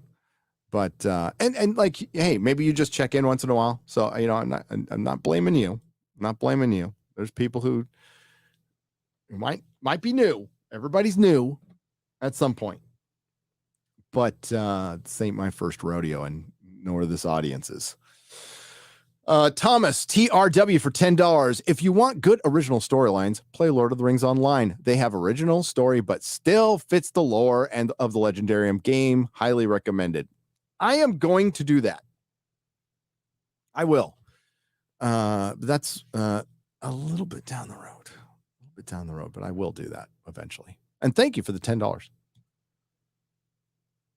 I mean, I'm fine with nothing Lord of the Rings new coming out ever again. I was totally fine with the movies. The Hobbit is not good, but I still find enjoyment. Like, I'm okay. I'm pretty forgiving. But where I'm not going to be forgiving is you're taking something from Tolkien's Legendarium and you're trying to improve it with your diversity and inclusion that has no thought with story. Now, if you brought that in with the story where it makes sense, where Tolkien has mapped it out for you, it's fine. I have no problem with it. But what we're clearly going to get is elevated women, devalued men. They're going to be fucking morons. And you're going to have this intersectional shit that we've been served up since 2016. Worst example, by the way, if you're just not aware, Doctor Who. Still, Doctor Who. Worst example. They just rewrote 50 years of canon. And instead of William Hartnell being the first Doctor, which he was, they said, no. Actually, the Doctor was a portal baby. We went, some lady from Gallifrey named Tecteun, who built her own spaceship by herself, found a portal. And at the end of this portal, there's a little black girl. So we've already gotten an abandoned black baby. Doesn't send a very good message, to be honest with you. And that's the Doctor. So the Doctor was originally a black girl. So they can say the Doctor was originally a black girl instead of just like adding to it later on, making it a black man and making a separate female character, or using one of the existing ones that could regenerate into a black girl. No, we had to do it with the Doctor. We had to take, and now we're at the point where it's this last act of desperation after Tennant comes in. We're going to get Shooty and Russell T. Davies, who's gone completely mad. Doctor Who's dead. It's dead. And it didn't need to be. It was a show that brought a lot of people. Look at how many people were sad that Bernard Cribbins is dead. That is from a great era of television that everybody loved. Everybody loved. That's all squandered now. All squandered. Robert McDonald for $50. Thank you very much. Says they should call it the chocolate dipped banana pox. Ooh, what? Yeah. Okay. Did I see Kennedy from Fox News giving somebody shit for bringing up the fact that maybe, just don't like have a bunch of irresponsible sex. We'll just say sex. And of a certain variety. And maybe you'll be better off. And then he got called a baby. Kennedy's a fucking, like, I'm so sick of fucking rhinos. Fuck off, rhinos. Rhinos, fuck off. All of you. Just as bad. Establishment pieces of shit.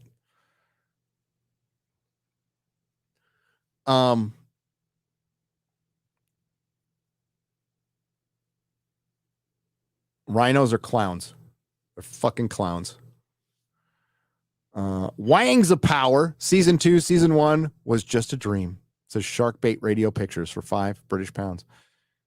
I have a feeling they're going to be fixing a lot of stuff, but keep in mind, I didn't bring this up in my video, but I'll bring it up here. The showrunners keep calling the Hobbits Harfoots, which is fine. But they keep saying that the Harfoots are descendants. No, they're a breed. They're a breed. And I've got my book. This is like old school right here. It's from the 70s. It's the Ballantine collection. Remember this one right here? There you go. Okay. So we're going to go to page 22 of Fellowship of the Rings. It's prologue. Page 22. I'm going to read a little bit to you. So I am not a Tolkien professor, and I am not an expert. I have not read every letter, nor will I. I like to stick to the books personally. All right. So before the crossing of the mountains, hobbits had already become divided into 3 somewhat different breeds. So I'm going to repeat that again. Before the crossing of the mountains, this is page 22 of the Fellowship of the Ring in the prologue. Before the crossing of the mountains, the hobbits had already become divided into 3 somewhat different breeds: Harfoots, Stoors, Fellowhides. The Harfoots were browner of skin. A lot of people like to take a lot of liberties with that, but it just means a browner, lighter skin, but it can mean a lot because it's a hobbit. Okay.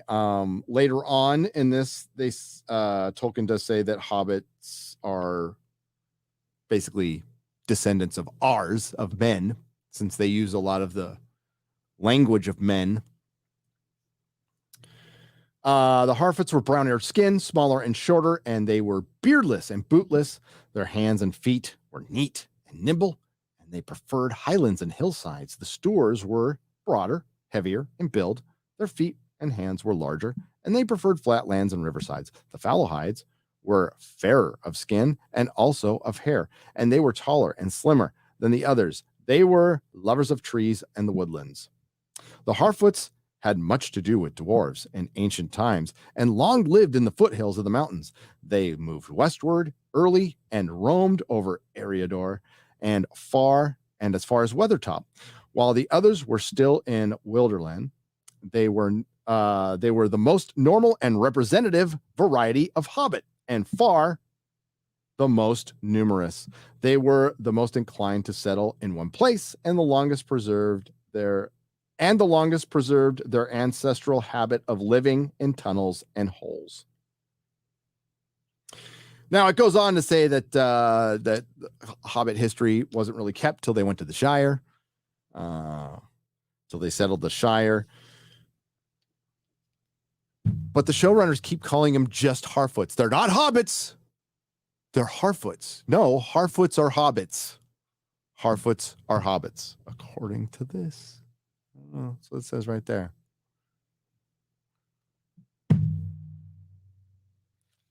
Somebody sent me this, by the way. This is dope. Hang on. This is leather. Look at how fucking cool that is.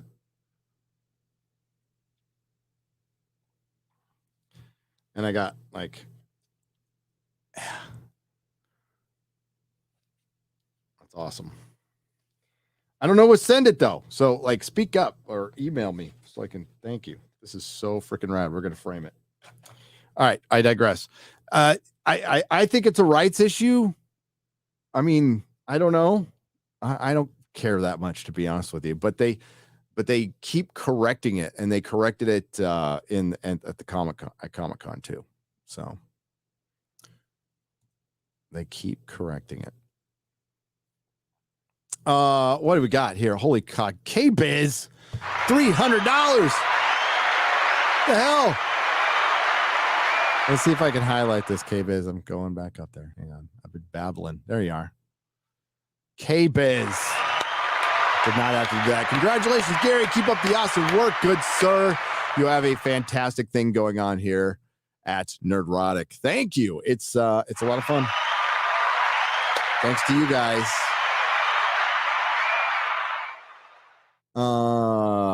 K-Biz. Hey, I heard you just met Jeremy. I'm sorry. Did he take you out to dinner for like chicken nuggets? Did you eat off the kids menu? Yeah. I'll take you out to dinner. Like we adults can have some dinner sometime. I'll take you out, K-Biz. If we in Orlando in October, we'll have some real food like pineapple on pizza. Oh my God. I found I can't say I found. My wife found the best. So far, I know there's a lot of great barbecue in Texas, and I have not eaten a fraction of it. But this place, based on where it was and customer service and food and what they did with the coleslaw, 10 out of 10. Called the Pit Stop. So if you're on 10 Easton, Texas. You're headed towards San Antonio, and you pass by a town called Sonora, Texas. Little town. There's a little restaurant, kind of doesn't look like much on the outside, called the Pit Stop.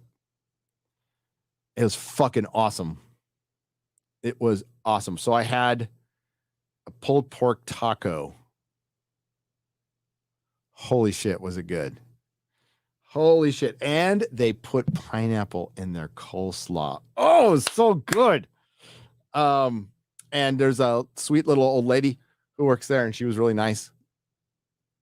So if you're ever in Sonora, Texas, 10 East, on the way to San Antonio, stop at the Pit Stop. Did not get paid. The food was just that fucking good.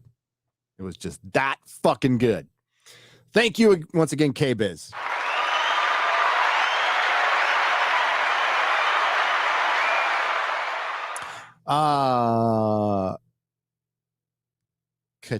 Kashin. I'm messing that up. I'm sorry. For $9.99 says, I knew Davies was always a liberal, and I did too, but never before thought him as a hack. I always saw him as a prudent and thoughtful writer. Why did he betray us and his art? Art comes from the unconsciousness. Yeah.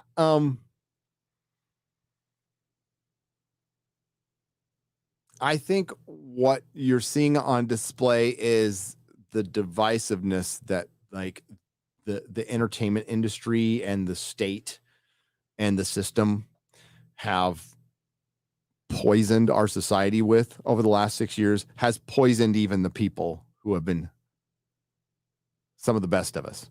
So there's a lot of writers out there who I thought were really good and had a lot of respect for, but once they saw the moment to either opportunize I think it's a little both. I think some people are just being opportunistic and they don't really believe in all this shit. Tim Miller sounds like one of those people.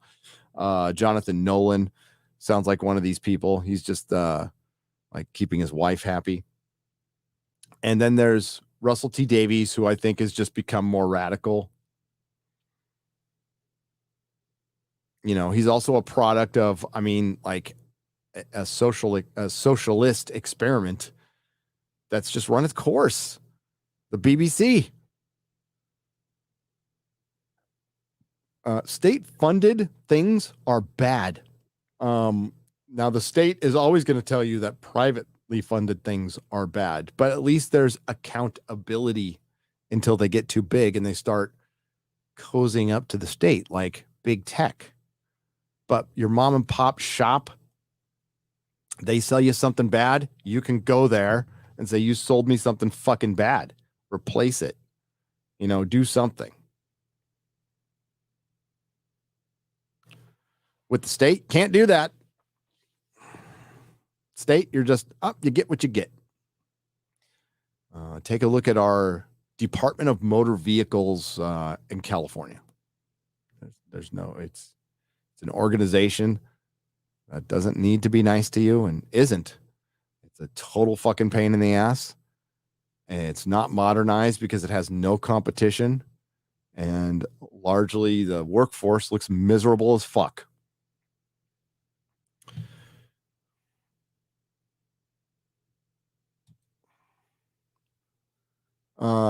On your way to 1 million subs. Great job, Gary. Thanks for everything. Says George Orwell for $50. Oh my God, George. George, by the way, our good friend George Orwell has been around this channel for a long time. You know, not saying I told you so. He has every right to say he told you so, but he's not. He's just being supportive for being basically a prophet. Thank you, George.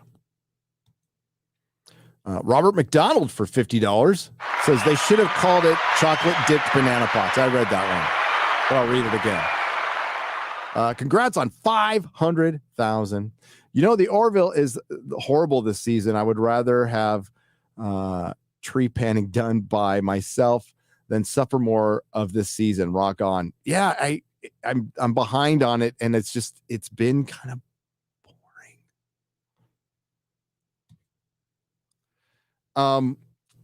But it's moving to Disney Plus. I don't know how I feel about that. I mean, fuck Hulu too. But Hulu's got Primal. Primal. You want a good show? This show will not steer you wrong. Primal. And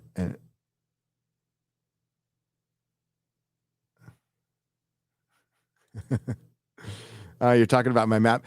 Gary, a cow had to die for that. Are you killing the Hindu market? Sarcasm. Yes. A cow died for my map. But it probably got eaten too. I mean, it's not like it got wasted.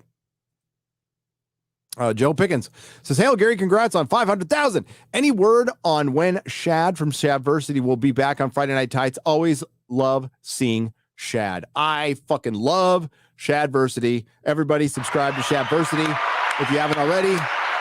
Absolutely one of the best people on the internet and one of the best channels. Really wholesome stuff. I talked to Shad after he put up his video, like breaking down like how him and other people in the sword area are getting suppressed. And I made him an offer. I said, hey, you are welcome on any of my post House of the Dragon and Rings of Power live streams. And he said, yes. So like I said, he's welcome to everyone. We'll see how we coordinate it. And he will be back on Friday Night Tights, I would say within a month and a half or so. Easily. And like shit, he can come on this weekend if he wants to. If he's up, he wants to come on, he can come on Friday. I don't care. I love Shad. No, absolutely love Shad. That one of the nicest human beings you'll ever meet. And funny as hell, entertaining as hell, really good at what he does. Shadversity. Luke, your father had the biggest lightsaber. Says Joseph Fazio for $1.99. Yeah, Obi-Wan's gay. Oh, buy one Kenobi. Shad he's based too. He does not fuck around with that. And maybe that's worked against him as well too. I don't know. But I think it's good that, like when these things happen, you talk about it. For example, Friday Night Tights has been age restricted the last three weeks. In very strange ways. So I talked to my partner manager about it today prior to the show. We are working on finding out what's going on. If it's a glitch, he did say that a lot of things were getting age restricted now. So there was probably a change in the algorithm and it needs to relearn.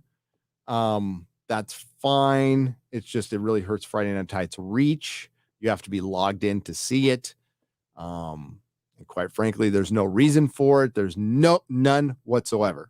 So I've asked YouTube to be very specific to like why you've turned down all of my appeals. By the way, immediately, what the strange thing is, Friday Night Tights, like a live stream, will get demonetized, and then I'll have the review happen. It gets reviewed according to them by a person, and it's fully monetized. It's fine. Everything's cool. Tuesday morning for the last 4 weeks. Tuesday morning, I wake up. So that's 3 days.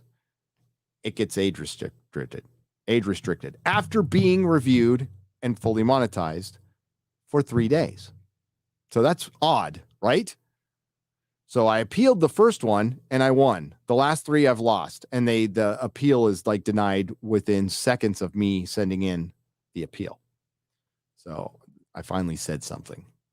And it's good. So Shad has had something far worse happen to him. Like his videos are like, he showed definitive proof that his stuff is being just hammered down. Go watch the video, by the way. And it probably has to do with weaponry and stuff like that, which is just utter bullshit. It's YouTube and their generalization and their blanket rules and their blanket policies, and like they don't give a shit about creators, and they don't give a shit like how much it stresses people out. I mean, that's kind of like my whole attitude is I'm going to ride this until it dies. If it doesn't, great. If it does, then, I had a good time. It won't be fun, but you got to keep that in mind.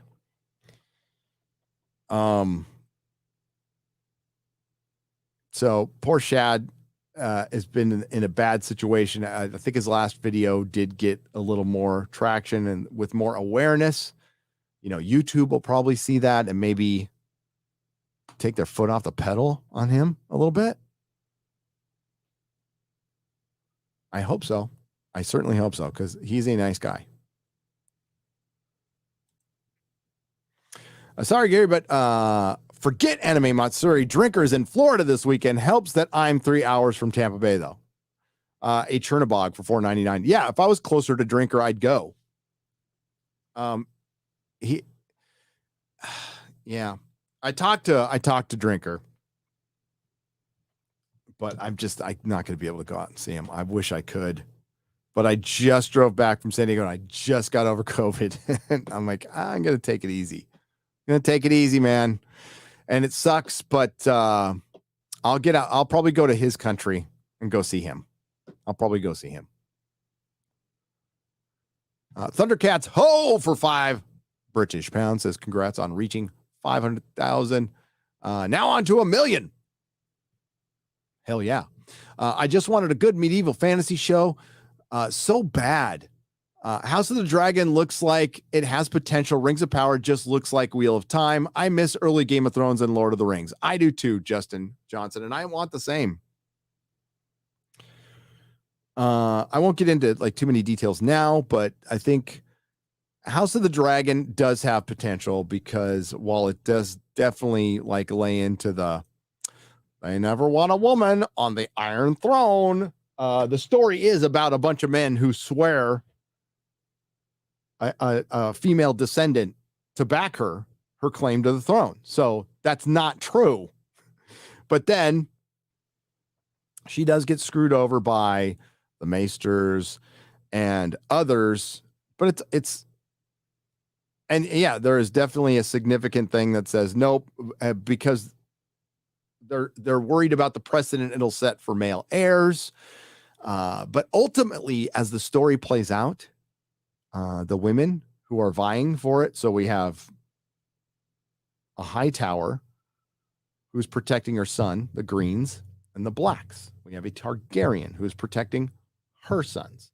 She was supposed to sit on the throne, though. She was Viserys' heir. And it never changed, and she got fucked over. But she turns into a psychotic bitch by the end.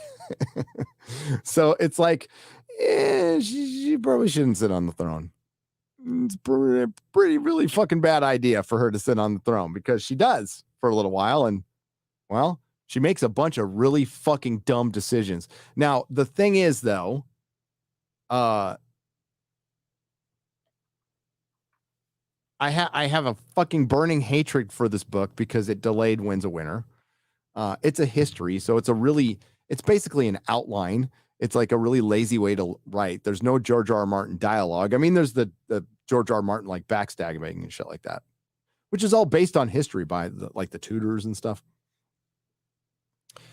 So if they play it straight, for lack of a better term, like they did in the first few seasons of Game of Thrones, it could be good.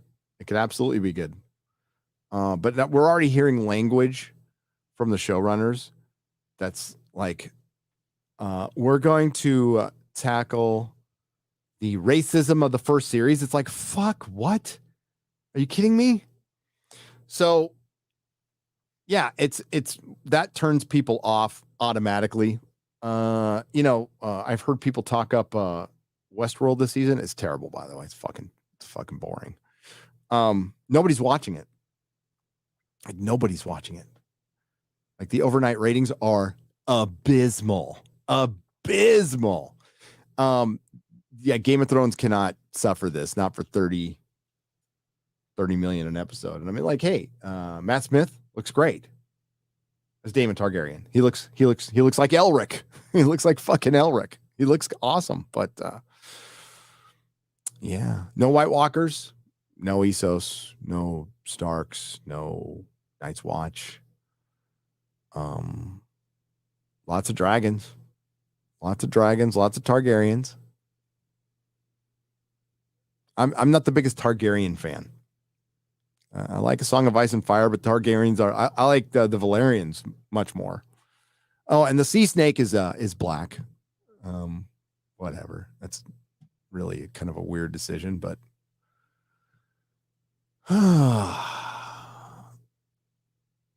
I mean, he plays a supporting role, a good supporting role, but a supporting role.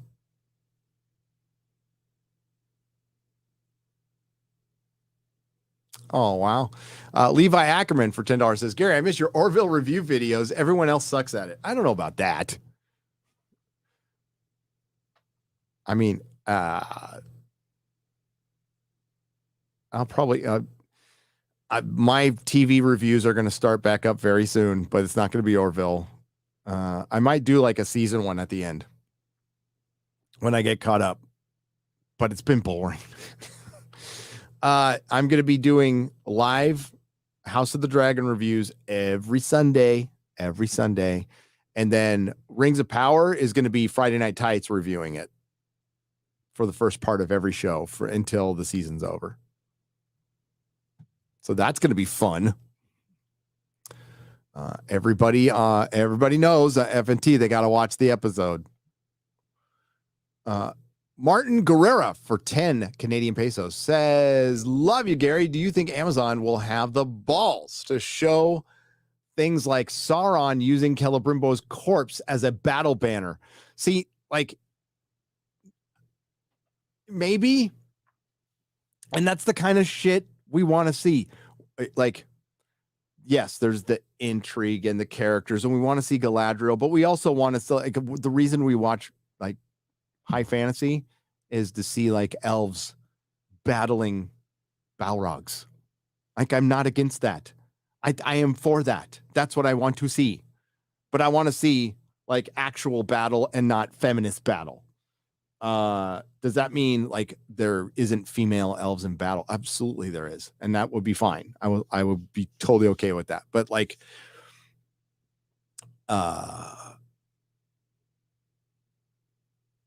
I don't know. Celebrimbor's story is very tragic. It's very tragic. And I think it will be very easy for them to make Celebrimbor an idiot. Just another male idiot instead of somebody who lived in Granddad's shadow trying to do something great and was doing something good and was a selfless character, by the way. Didn't keep any of the rings that he forged. He could have, but he sends them away after he realizes his mistake. But yeah, he's a total tragic character. And it looks like they've just got like Ponzi English guy to play a prick who's going to get fucked over. And well, that's what happens to pricks instead of it being a tragedy like it should be. Like, you should feel for him. I don't think they're going to have enough sympathy for his character, the same amount that we would have, because they don't care. But yes, his corpse gets used as a war banner after the fall of Eregion, and it's fucking, yeah, it's messed up.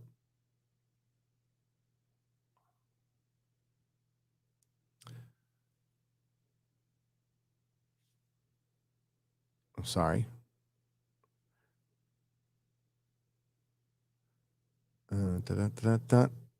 Late Art. Hello, Late Art, with your 1,000 Czechoslovakian pesos. My brother is looking forward to the Rings of Power because he liked the mountain troll in the trailer. Normies, man. I am going to disown him. Anyway, congrats on 500,000 subscribers. Thank you, Late Art. You are a wonderful person, by the way. We love you. Yeah, just, I mean, is it a big brother or little brother? I mean, you can slap him. Just slap him. Just go, shut up, dummy. My sisters did to me. There's Jane Theory. Hey, Jane Theory, with the $5 super sticker. Great voice, great channel. Go check her out. She does reviews with Az. Jane, what did you think of the House of the Dragon trailer? I'm curious. Well, hello there. Well, hello there, Anakin. I see your force is as big as mine. Really playing with that. Congrats on 500 subs. I know you aren't much of a 40K guy. I'm not anything of a 40K guy. But there is really good fan video referencing pineapple pizza. As long as it's a positive reference, I'm for it. Thank you. God, I could go for some pineapple pizza right now. I really could. Stephen Debbie, thank you for the super sticker. I appreciate it. Let me see what Jane said. Is she still here? She's probably gone. Hail Jane Theory. We got, hey, Gary. I know that you're a fan of classic Trek. I am. My dad is a sci-fi writer. He has written 3 books, 2 in a series and 1 book of short stories, but hasn't had many sales or reviews. The Landfill by Eric R. Ide. Thanks. So it's called The Landfill by Eric, E-R-I-K, E-I-D-E, Ide, not idle. I'll check it out. And hey, at least he's writing. I mean, he's being creative. That's the important part.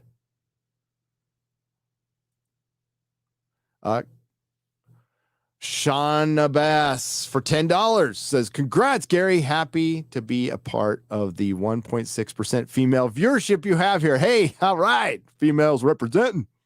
Thanks for being a haven for disappointed nerds everywhere. May you be blessed with many pineapple pizzas. Thank you. Oh, pineapple pizza sounds so good. Better together. Better together. Don't let those pineapple on pizza haters get you down, because they're wrong. I mean, it sucks to be wrong. You know, I understand that. 92 Mojo Jojo for $5. My theory with the short-haired elves is they couldn't have an elf with an afro, so they made them with short hair. Okay. So the great thing about being on a channel like mine is I can just say whatever the fuck I want. So I think that the actor playing the black Sylvan elf from Puerto Rico probably would have like worn a wig or done whatever he was asked to do. He's an actor. But I think that Amazon's cultural diversity department said, nope, you can't tell a black man to wear a wig or grow his hair out. That is cultural, whatever. So they were stuck, and they're going to have a fucking elf with a fade. And probably the actor's like, this is weird. They're like totally letting me have a fade in the show. Whatever. Nobody said anything to me. That's probably what happened. There's probably some diversity author. For one, there's an edict, right? So I don't even think J.D. Payne and Patrick McKay had much to do with the casting, to be honest with you. I think they're a bunch of lick-spittle yes men. But I don't think they had a black Sylvan elf in mind. And I think that was something that Lindsay Weber's like, we need a black elf. And they're just going, okay, we want our job. Sure. So that's where it's coming from. It's coming from middle management morons like Lindsay. Lindsay, who comes from Bad Reboot, the great organization that has given us utter shit. Utter shit. Has destroyed 2 franchises, Star Wars and Star Trek.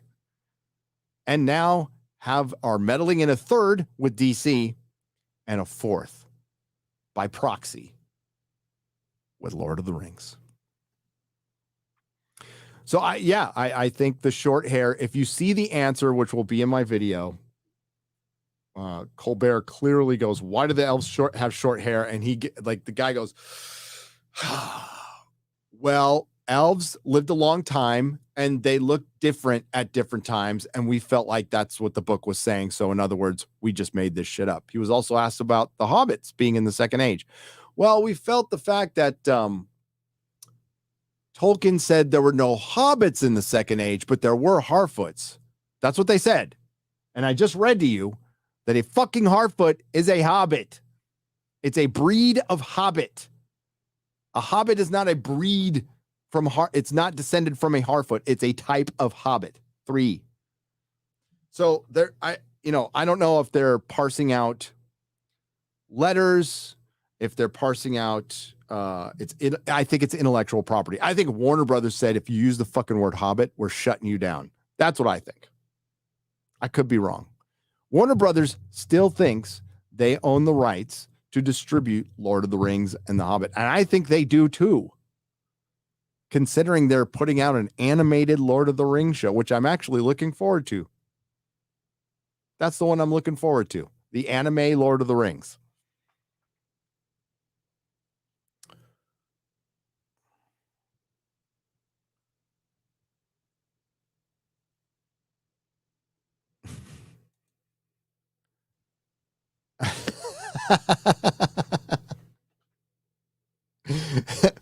We were butt buddies, Anakin, says Ryan Kinnell, his gay clone for $9.99.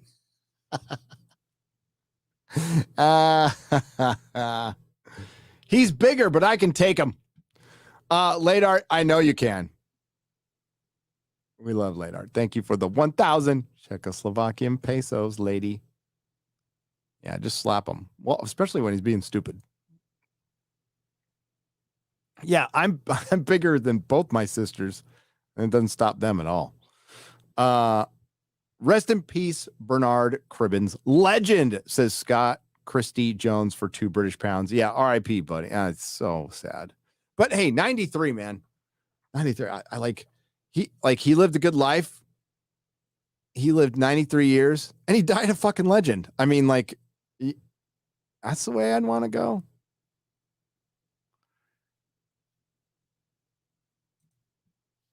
Hail Gary, congrats on 500,000. Thank you. Belfast salutes you. By the way, Star Wars is by wank now. A super intelligent move by Disney.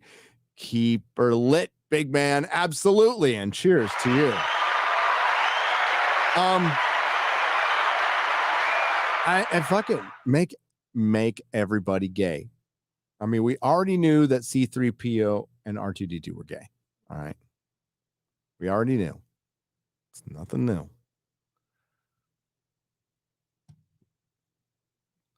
Look at all the everybody's representing from around the world. International. It's kind of awesome.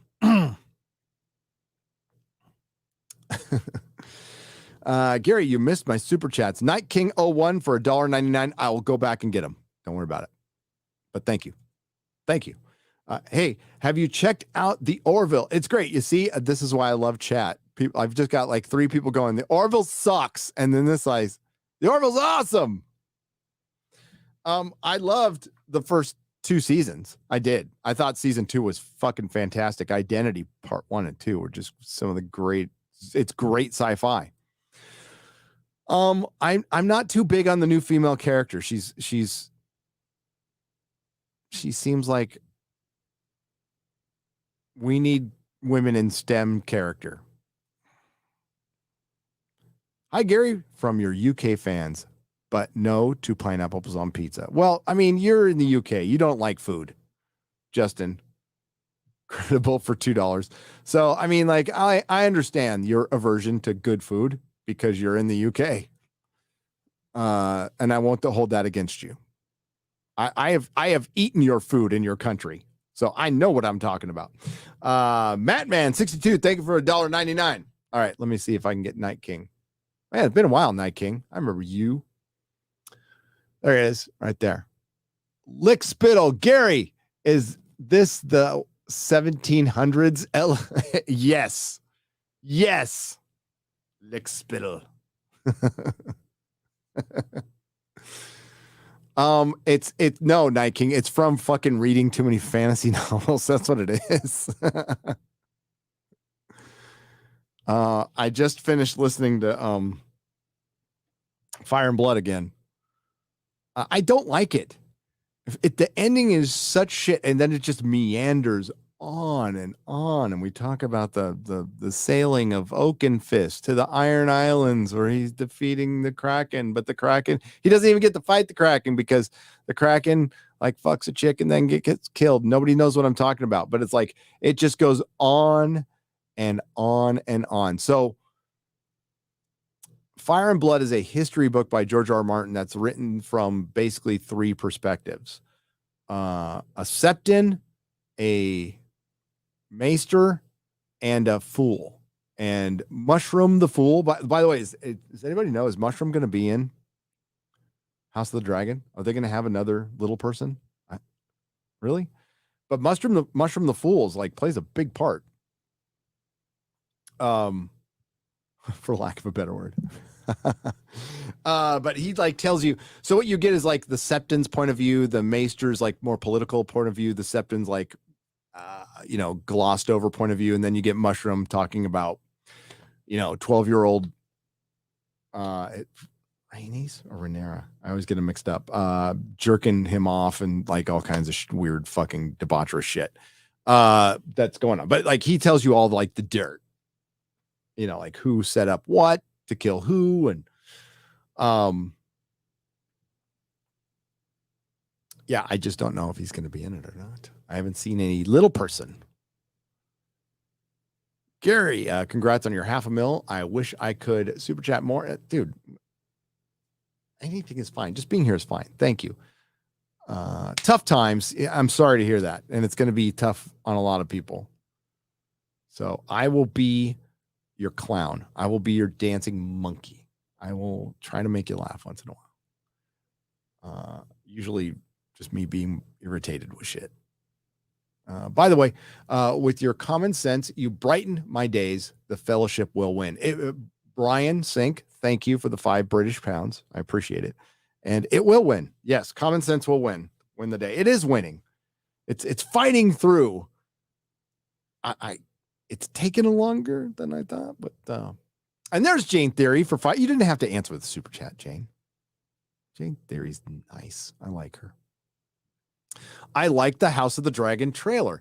It was packed with detail, yes, but I'm concerned they'll lean too far into the feminist angle and lose the complexity of the story. It's exactly how I feel about it. That's what because you've read it.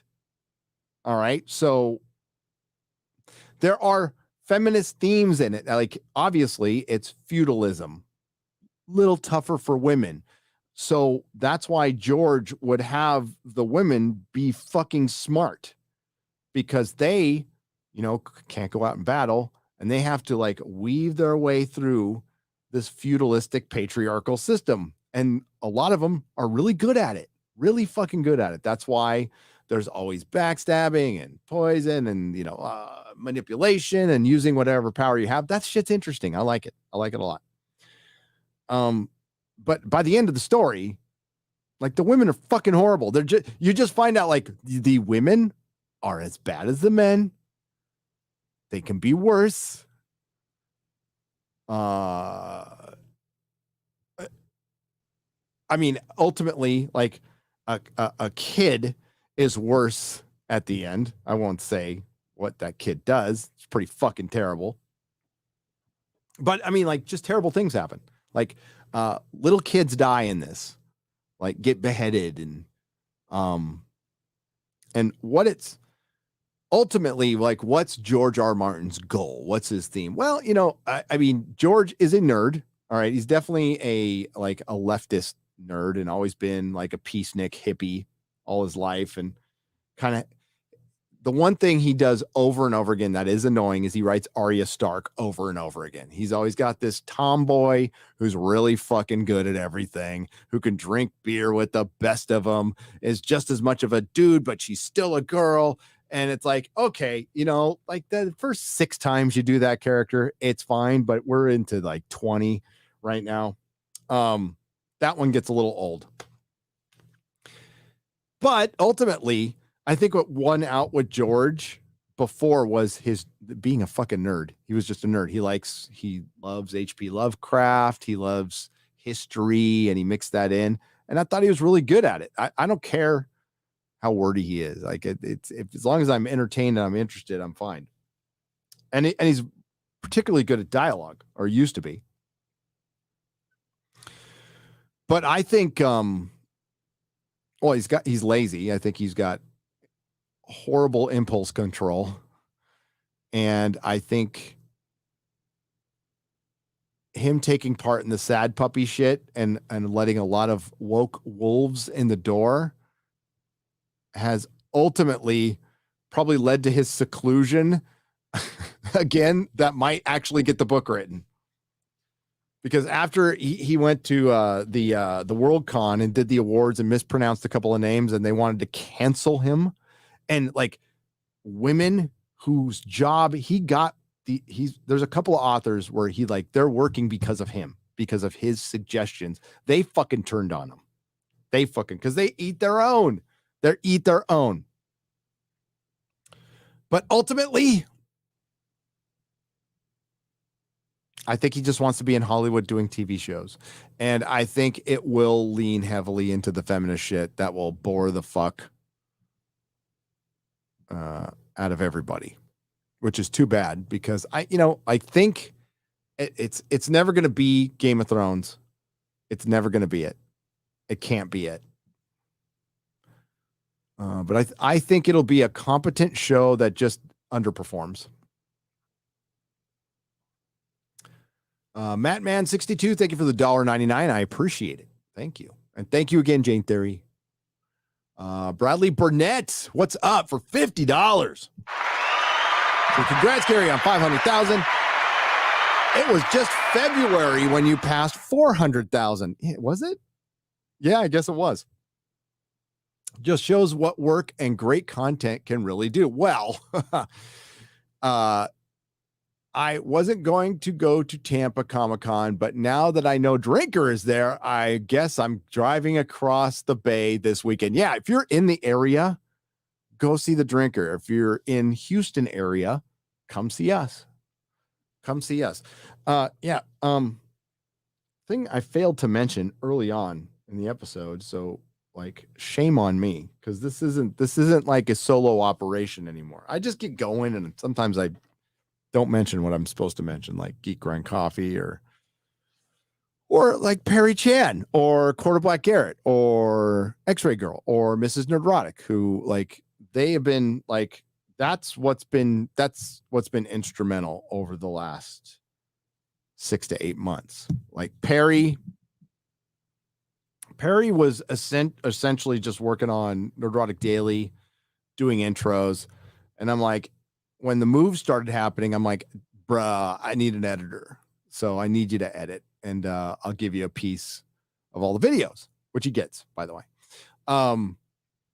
And he said, yeah, and Perry does like 2 a month, and then Garrett does 2 a month, 2 to 3 a month, because I do like 5 videos a month. I think this month might be a 6 video month if we get it out in time. If I get the ending put on it, which I'll eventually do. But no, without them, that's what's leveled this up, right? This operation has been leveled up because of Perry and Quarter Black and X-Ray Girl and Mrs. Nerdrotic, like their work behind the scenes, so I can just do this shit.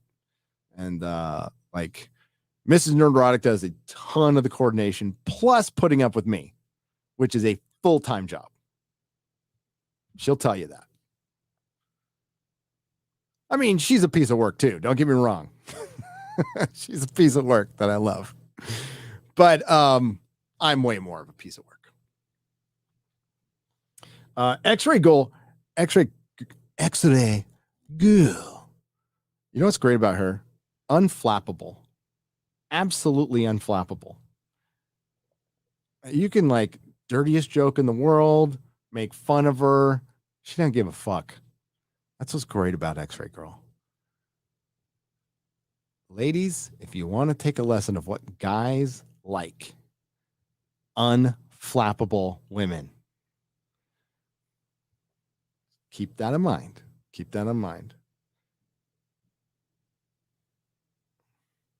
Right, that Mrs. Nerdrotic. again, she puts up with me. So, yeah. And Perry and Garrett are like uber talented, really chill, cool people that are, I told them in a little message on Discord, like this, this was, it's a big deal. Getting a 500,000 is a big deal. And I told them like, it wouldn't have happened without them. And though you guys are the only people I'm willing to work with. I've had my experiences, working in corporate world, working with a lot of other people. I've had some great, coworkers, some fucking morons. I've had some great bosses who were instrumental in my life. And I've had a long line of fucking idiots who I'm sure hated me as much as I hated them. And I'm done with that. And it's like, it's just nice. Even when I started this channel, if you guys have been around long enough, I'm like, I'm not bringing on anybody. I'm going to do this solo. It's easier. But, I found people that I like, and that's important because I'm too old for fucking drama. I'm just too old for it. I don't care.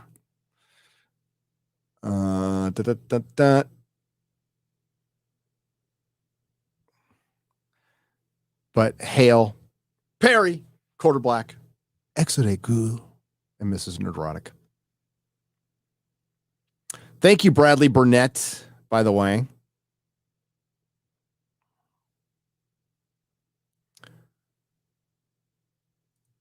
We got, hey, Gary, congrats on a 500,000 question. Have you seen James? Oh, yes, his James Vanderbeek's Texas rant. It's worth a watch. If not, you'd like it. We can show it. If I can find it. Let's see if I can find it. It's pretty funny.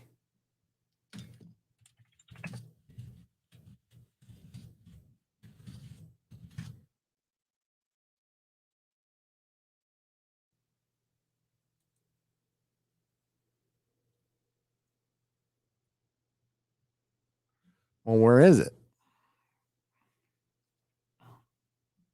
Oh, I don't want it. Okay, yeah, gosh, can I just... Maybe I can find it on YouTube.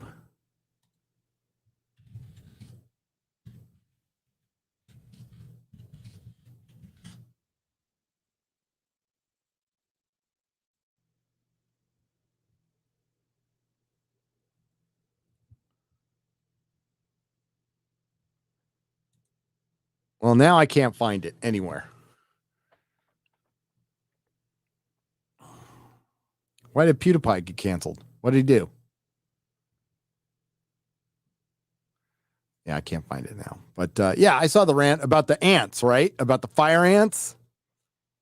I haven't seen it. I mean, we had a huge ant problem in here when I first got here because I think there was some living in my window. And they were just fucking everywhere. But then we got a exterminator and they dead. They all fucking dead. Smooth the DJ for 20 euros says, hail Gary, congrats on 500,000. Thank you for being fans, a bastion of normalcy in times of weirdness in the modern entertainment. Hail to the fellowship and the chat. Here's to a growing fellowship. Hail. Yes, the fellowship is growing. It's getting massive. It's getting so huge. A key component of that is not using hashtags. You can use whatever hashtag you want, whenever you want. But once a hashtag becomes a thing, an organization, it's a way to corner people. And I think it's good to be kind of like, the guerrilla attacks, not a formed army where we can disappear into the woods whenever we want and just come in from whatever direction, because there's just so many of us, because we are the majority. We are the paying customer. We have all the fucking power. That's why you're seeing Access Media die. It's dying on the vine. Not a moment too soon, by the way. I almost feel sorry for them, except when they go out and call your argument stupid or call you stupid. Then it's fucking fair game. I'm going to call you by your name, Access Media author. I'm going to show your picture on the video. I'm going to question your credentials, your taste, your ability for rational thought. These are things I will do if you call out fandom, because why not?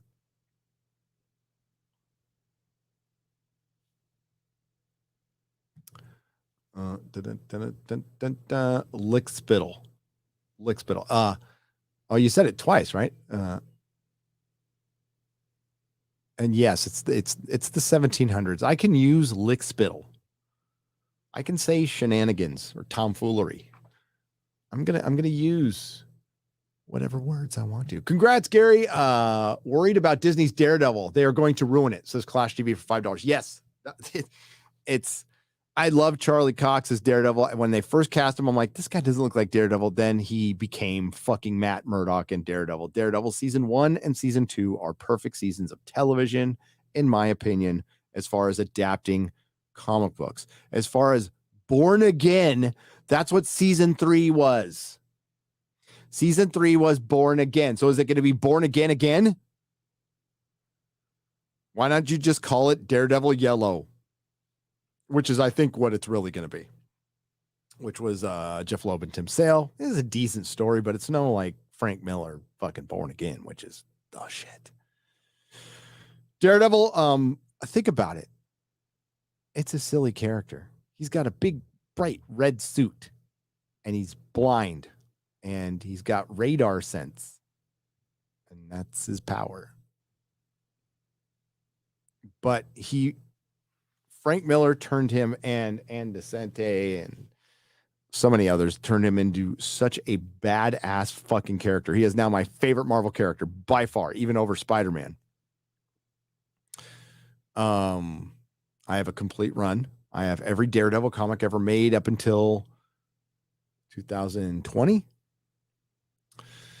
Yeah, I adore the character, and you can buy Daredevil season 1 and 2 on Blu-ray and physical media, so you don't have to watch it on Netflix.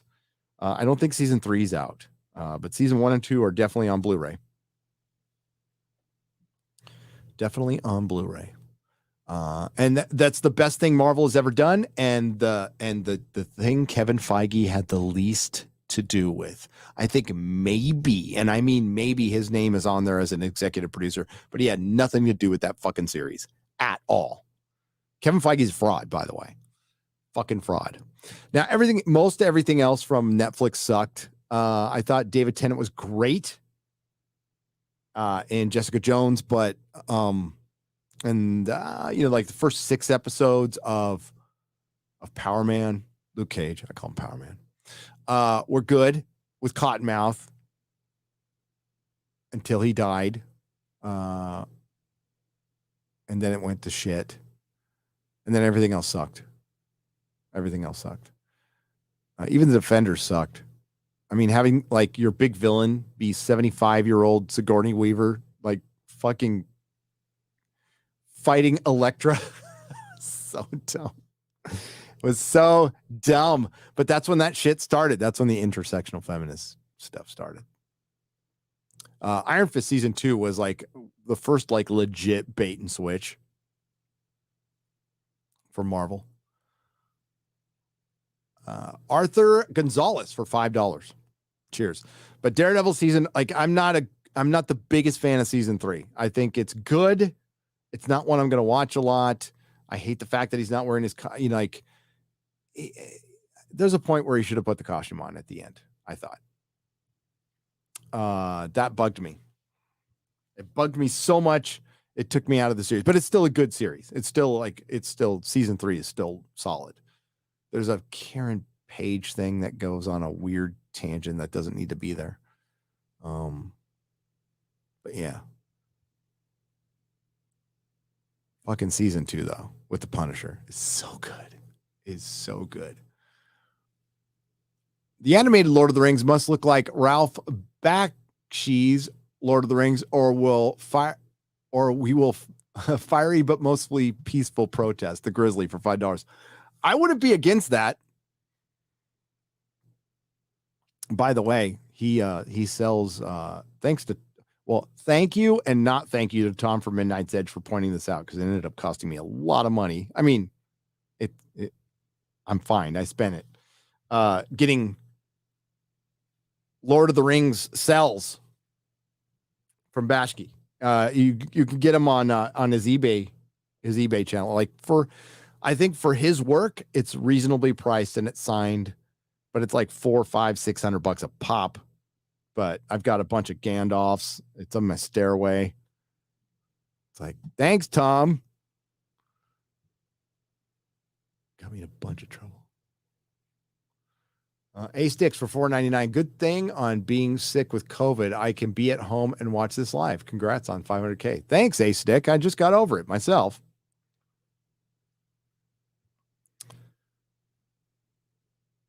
Just got over it myself.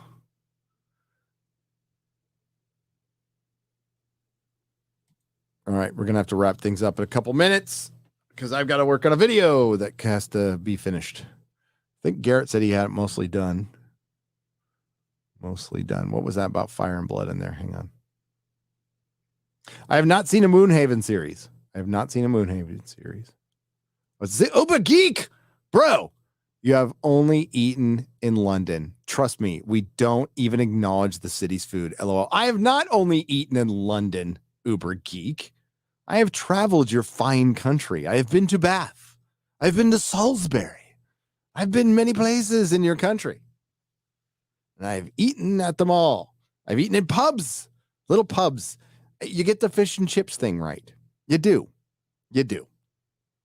Your deep fried batter fish and your French fries, like the two easiest fucking things to cook, are good. They're fine. And I'm like, the only fish I eat is fish and chips. Like the fish has to be so fucking processed, it barely can taste like fish for me to even touch it. But we'll see. We'll see, buddy. We'll see. And hail the Uber Geek. Congratulations on 500,000 subs, Gary. Keep the faith, brother. Says Ram Bam 3000 for £5 I will. Oh, my faith is not easily shaken. I'm too dumb, quite frankly. Not if Peter Danklage has anything to say about it. You're talking about Mushroom. Yeah, I bet you I think Mushroom, I don't know. What do you think, Jane Theory? Do you know if Mushroom's going to be in it? I think he'd probably be like a girl or something. Fire and Blood is not great, but the audio book reader presentation is awesome. Yeah, it's good. Like who is the reader for Fire and Blood? I miss Roy Dotrice though, but I thought he did a good job. Gary, look into getting in touch with Ark, formerly Ark Warhammer. He was planning on covering Rings of Power. I think he would be a great guest. Definitely ringing for $5. I know who that is. I even know who that is. Is there anything more played out than feminist themes? No. I mean, like, seriously, no. That is, I mean, DW, that needs to be on a t-shirt. It's like, fucking stop already, okay? It's like beaten into the ground. We get it. Ladies can do stuff now. Hang on, I got a sound effect for that. You know, times are changing. Ladies can do stuff now. What? Were you saying something? Look, I don't speak Spanish. The Sad Puppy slate was anti-woke. It was promoted. Oh, yeah, I remember Sad Puppies, Rabid Puppies. John Thomas for $50, by the way. Thank you. Hang on. Let me get a little pause in there. It promoted authors based solely on the quality of work, nothing else. It even promoted authors who had defined definite left leanings, like Marco Kloos. Kloos actually won and refused the award because they promoted him. So was it? Yeah, the Sad Puppy slate was anti-woke. That's right. And the Rabid Puppies were the pro-woke. I've never knew which side was on, but you're right. George promoted the woke people. We'll just say that. So I might have got that backwards. So thank you, John Thomas, for correcting me. George promoted the woke people who were basically, I put a black female lesbian in my book and I won all the fucking Hugos. That's what was going on, as far as I know. I am not a sant, but I know that when it comes to sci-fi writing and fantasy, like that was the realm that got, like, is probably the worst affected by wokeness. Like it's probably better to self-publish now. It's probably better to self-publish now. Like that area, that part of sci-fi fantasy books, man. That was, dude. That used to be Sword and Sandals. It used to be fucking Elric and Conan, and now it's angry, like Asian women, fucking really fucking angry, like these little sprites, like winning awards and going, I think the patriarchy should burn. I think all men's testicles should be ripped off by their pubic hair individually for mispronouncing my name in my 16-book fantasy series about a girl who rides a dragon. You know, that's essentially what it is. Steve Watson for 50 British pounds. Thank you. Proper money. No, mate, you ain't eating bad food in England. You've eaten it at bad restaurants in England. There are vast differences. What is this anti-pineapple nonsense? Anyway, where I live, pineapple on pizza is normal. Not having pineapple on pizza is an aberration. I agree. No, yeah, we did find some good restaurants in England. I'm just giving you guys a hard time. I'm just playing into the stereotype. We found this like fast food chain called Pizza Uno that made decent pizza. So we're like, hey, this is good. We'll just eat it here. We also went in by Marble Arch, this really trippy Indian restaurant. It was fucking huge. It was like Disneyland in there. It was the biggest restaurant I've ever seen. For London, where everything is small, this restaurant was like the Taj Mahal. And the food was so good. I like Indian food. I do. And it was really fucking good. Listening to Kamala Harris laugh is more enjoyable than season 3 of the Orville. Heck, even Hillary's speech is better. Wow. That is some... wow. That is saying something, man. That is saying something. Hey, my friend, some of us worked out our butt off and 2.5 years of a grind, and I got my book done, and I hope you can help me promote it soon. The Mirror Sphere, I know you did, dude. I've been around like every step of the way. So yeah, I'll push that book. You know I will, buddy. I love you, man. And the fact that you got it done is such a huge accomplishment by itself. Just by itself, right there. Can't wait to see it, buddy. Gary, when will you change the names of the membership levels? Blue Tiger for $5. When Garrett does it. Hey, Garrett, you out there, buddy? Well, he's editing today, but we'll do it this weekend. Gandalf is going to stay the same. Radicalized is staying the same. The Geloja is going to change to the Fellowship. So that will change to the Fellowship, but we will do it soon. Blue Tiger, we will do it very, very soon.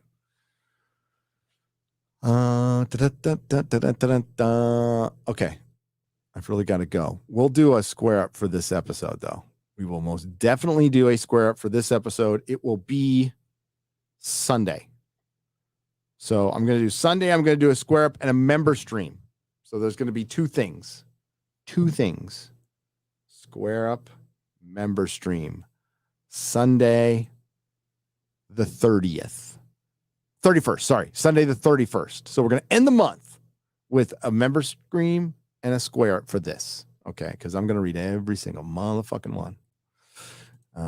Because I love you guys. 500,000 subs, not bad, Gary. Don't slow down, old timer. Oh, hell no. What's up, rookie critic? Hail, brother. How you doing? How you doing, Tiger? Hope all is well. I can't wait till Vegas, man. So we're doing a meetup on the 17th where we've got the Millennium Fandom Bar. I will be very specific. This is a Nerdrotic Geeks and Gamers Friday Night Tights Fellowship meetup.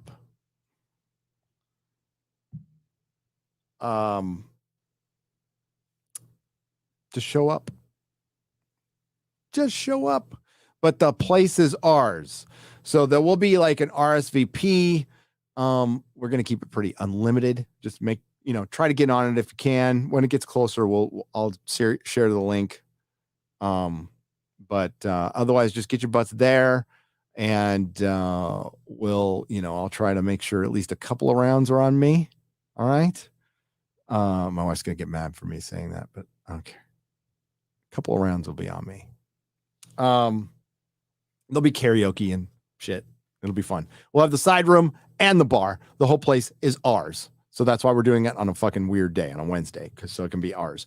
And then we'll be there the rest of the week, being knuckleheads, like going to Top Golf, Meow Wolf, doing whatever. Area 51 Museum, maybe. Doing like dorky shit. And on gambling, doing some gambling for sure. Just 21 blackjack, that's all. Unflappable women are the most fappable women, says Matthew Hammond for 2.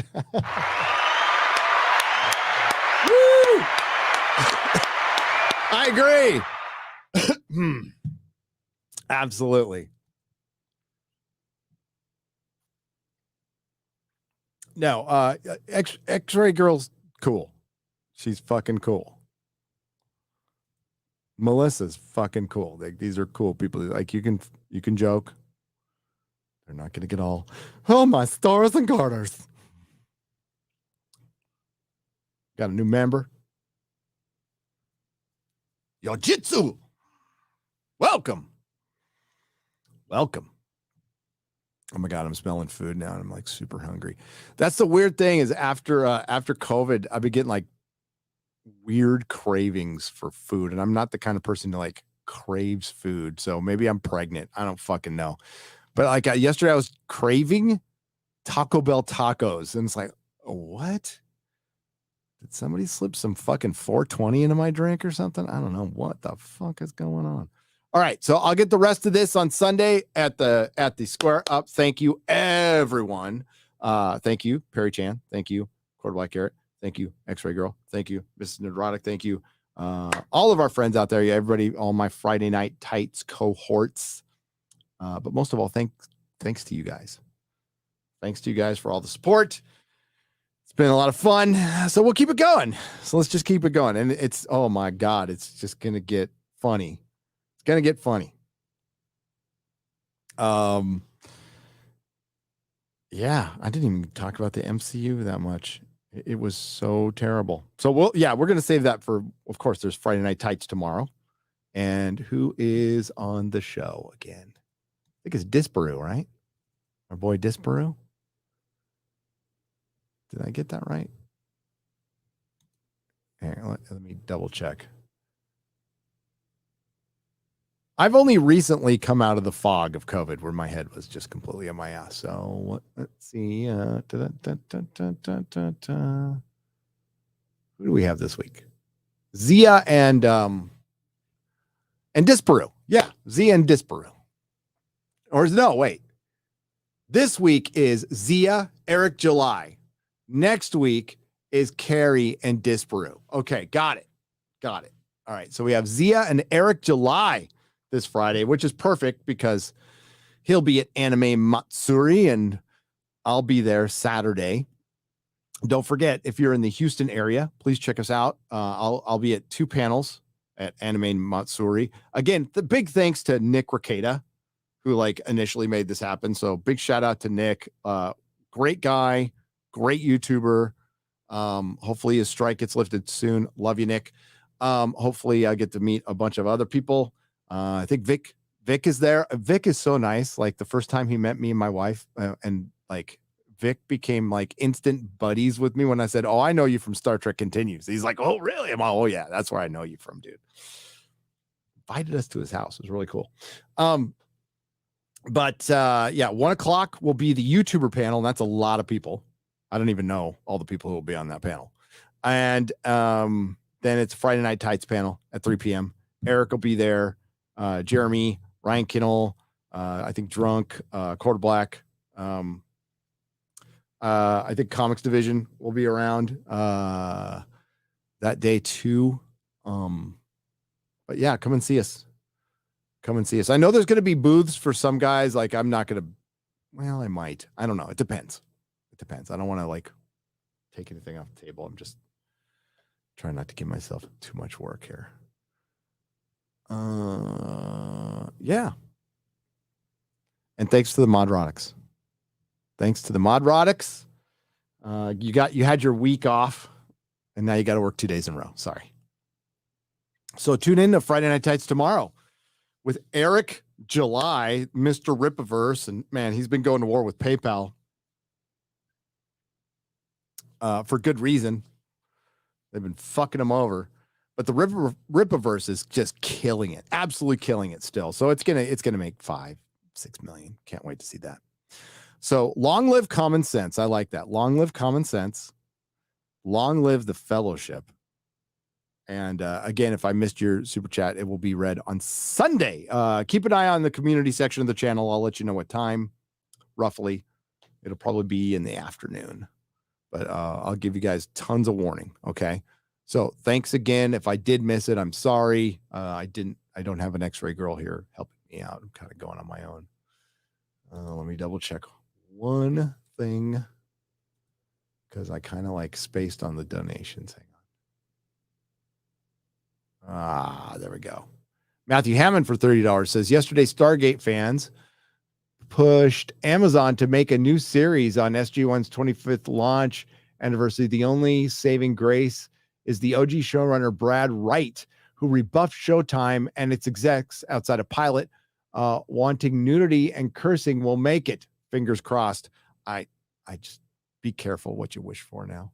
Manowar 665, the neighbor of the beast, says congrats on 500,000. See you all in Vegas. Beachachos. Beachachos.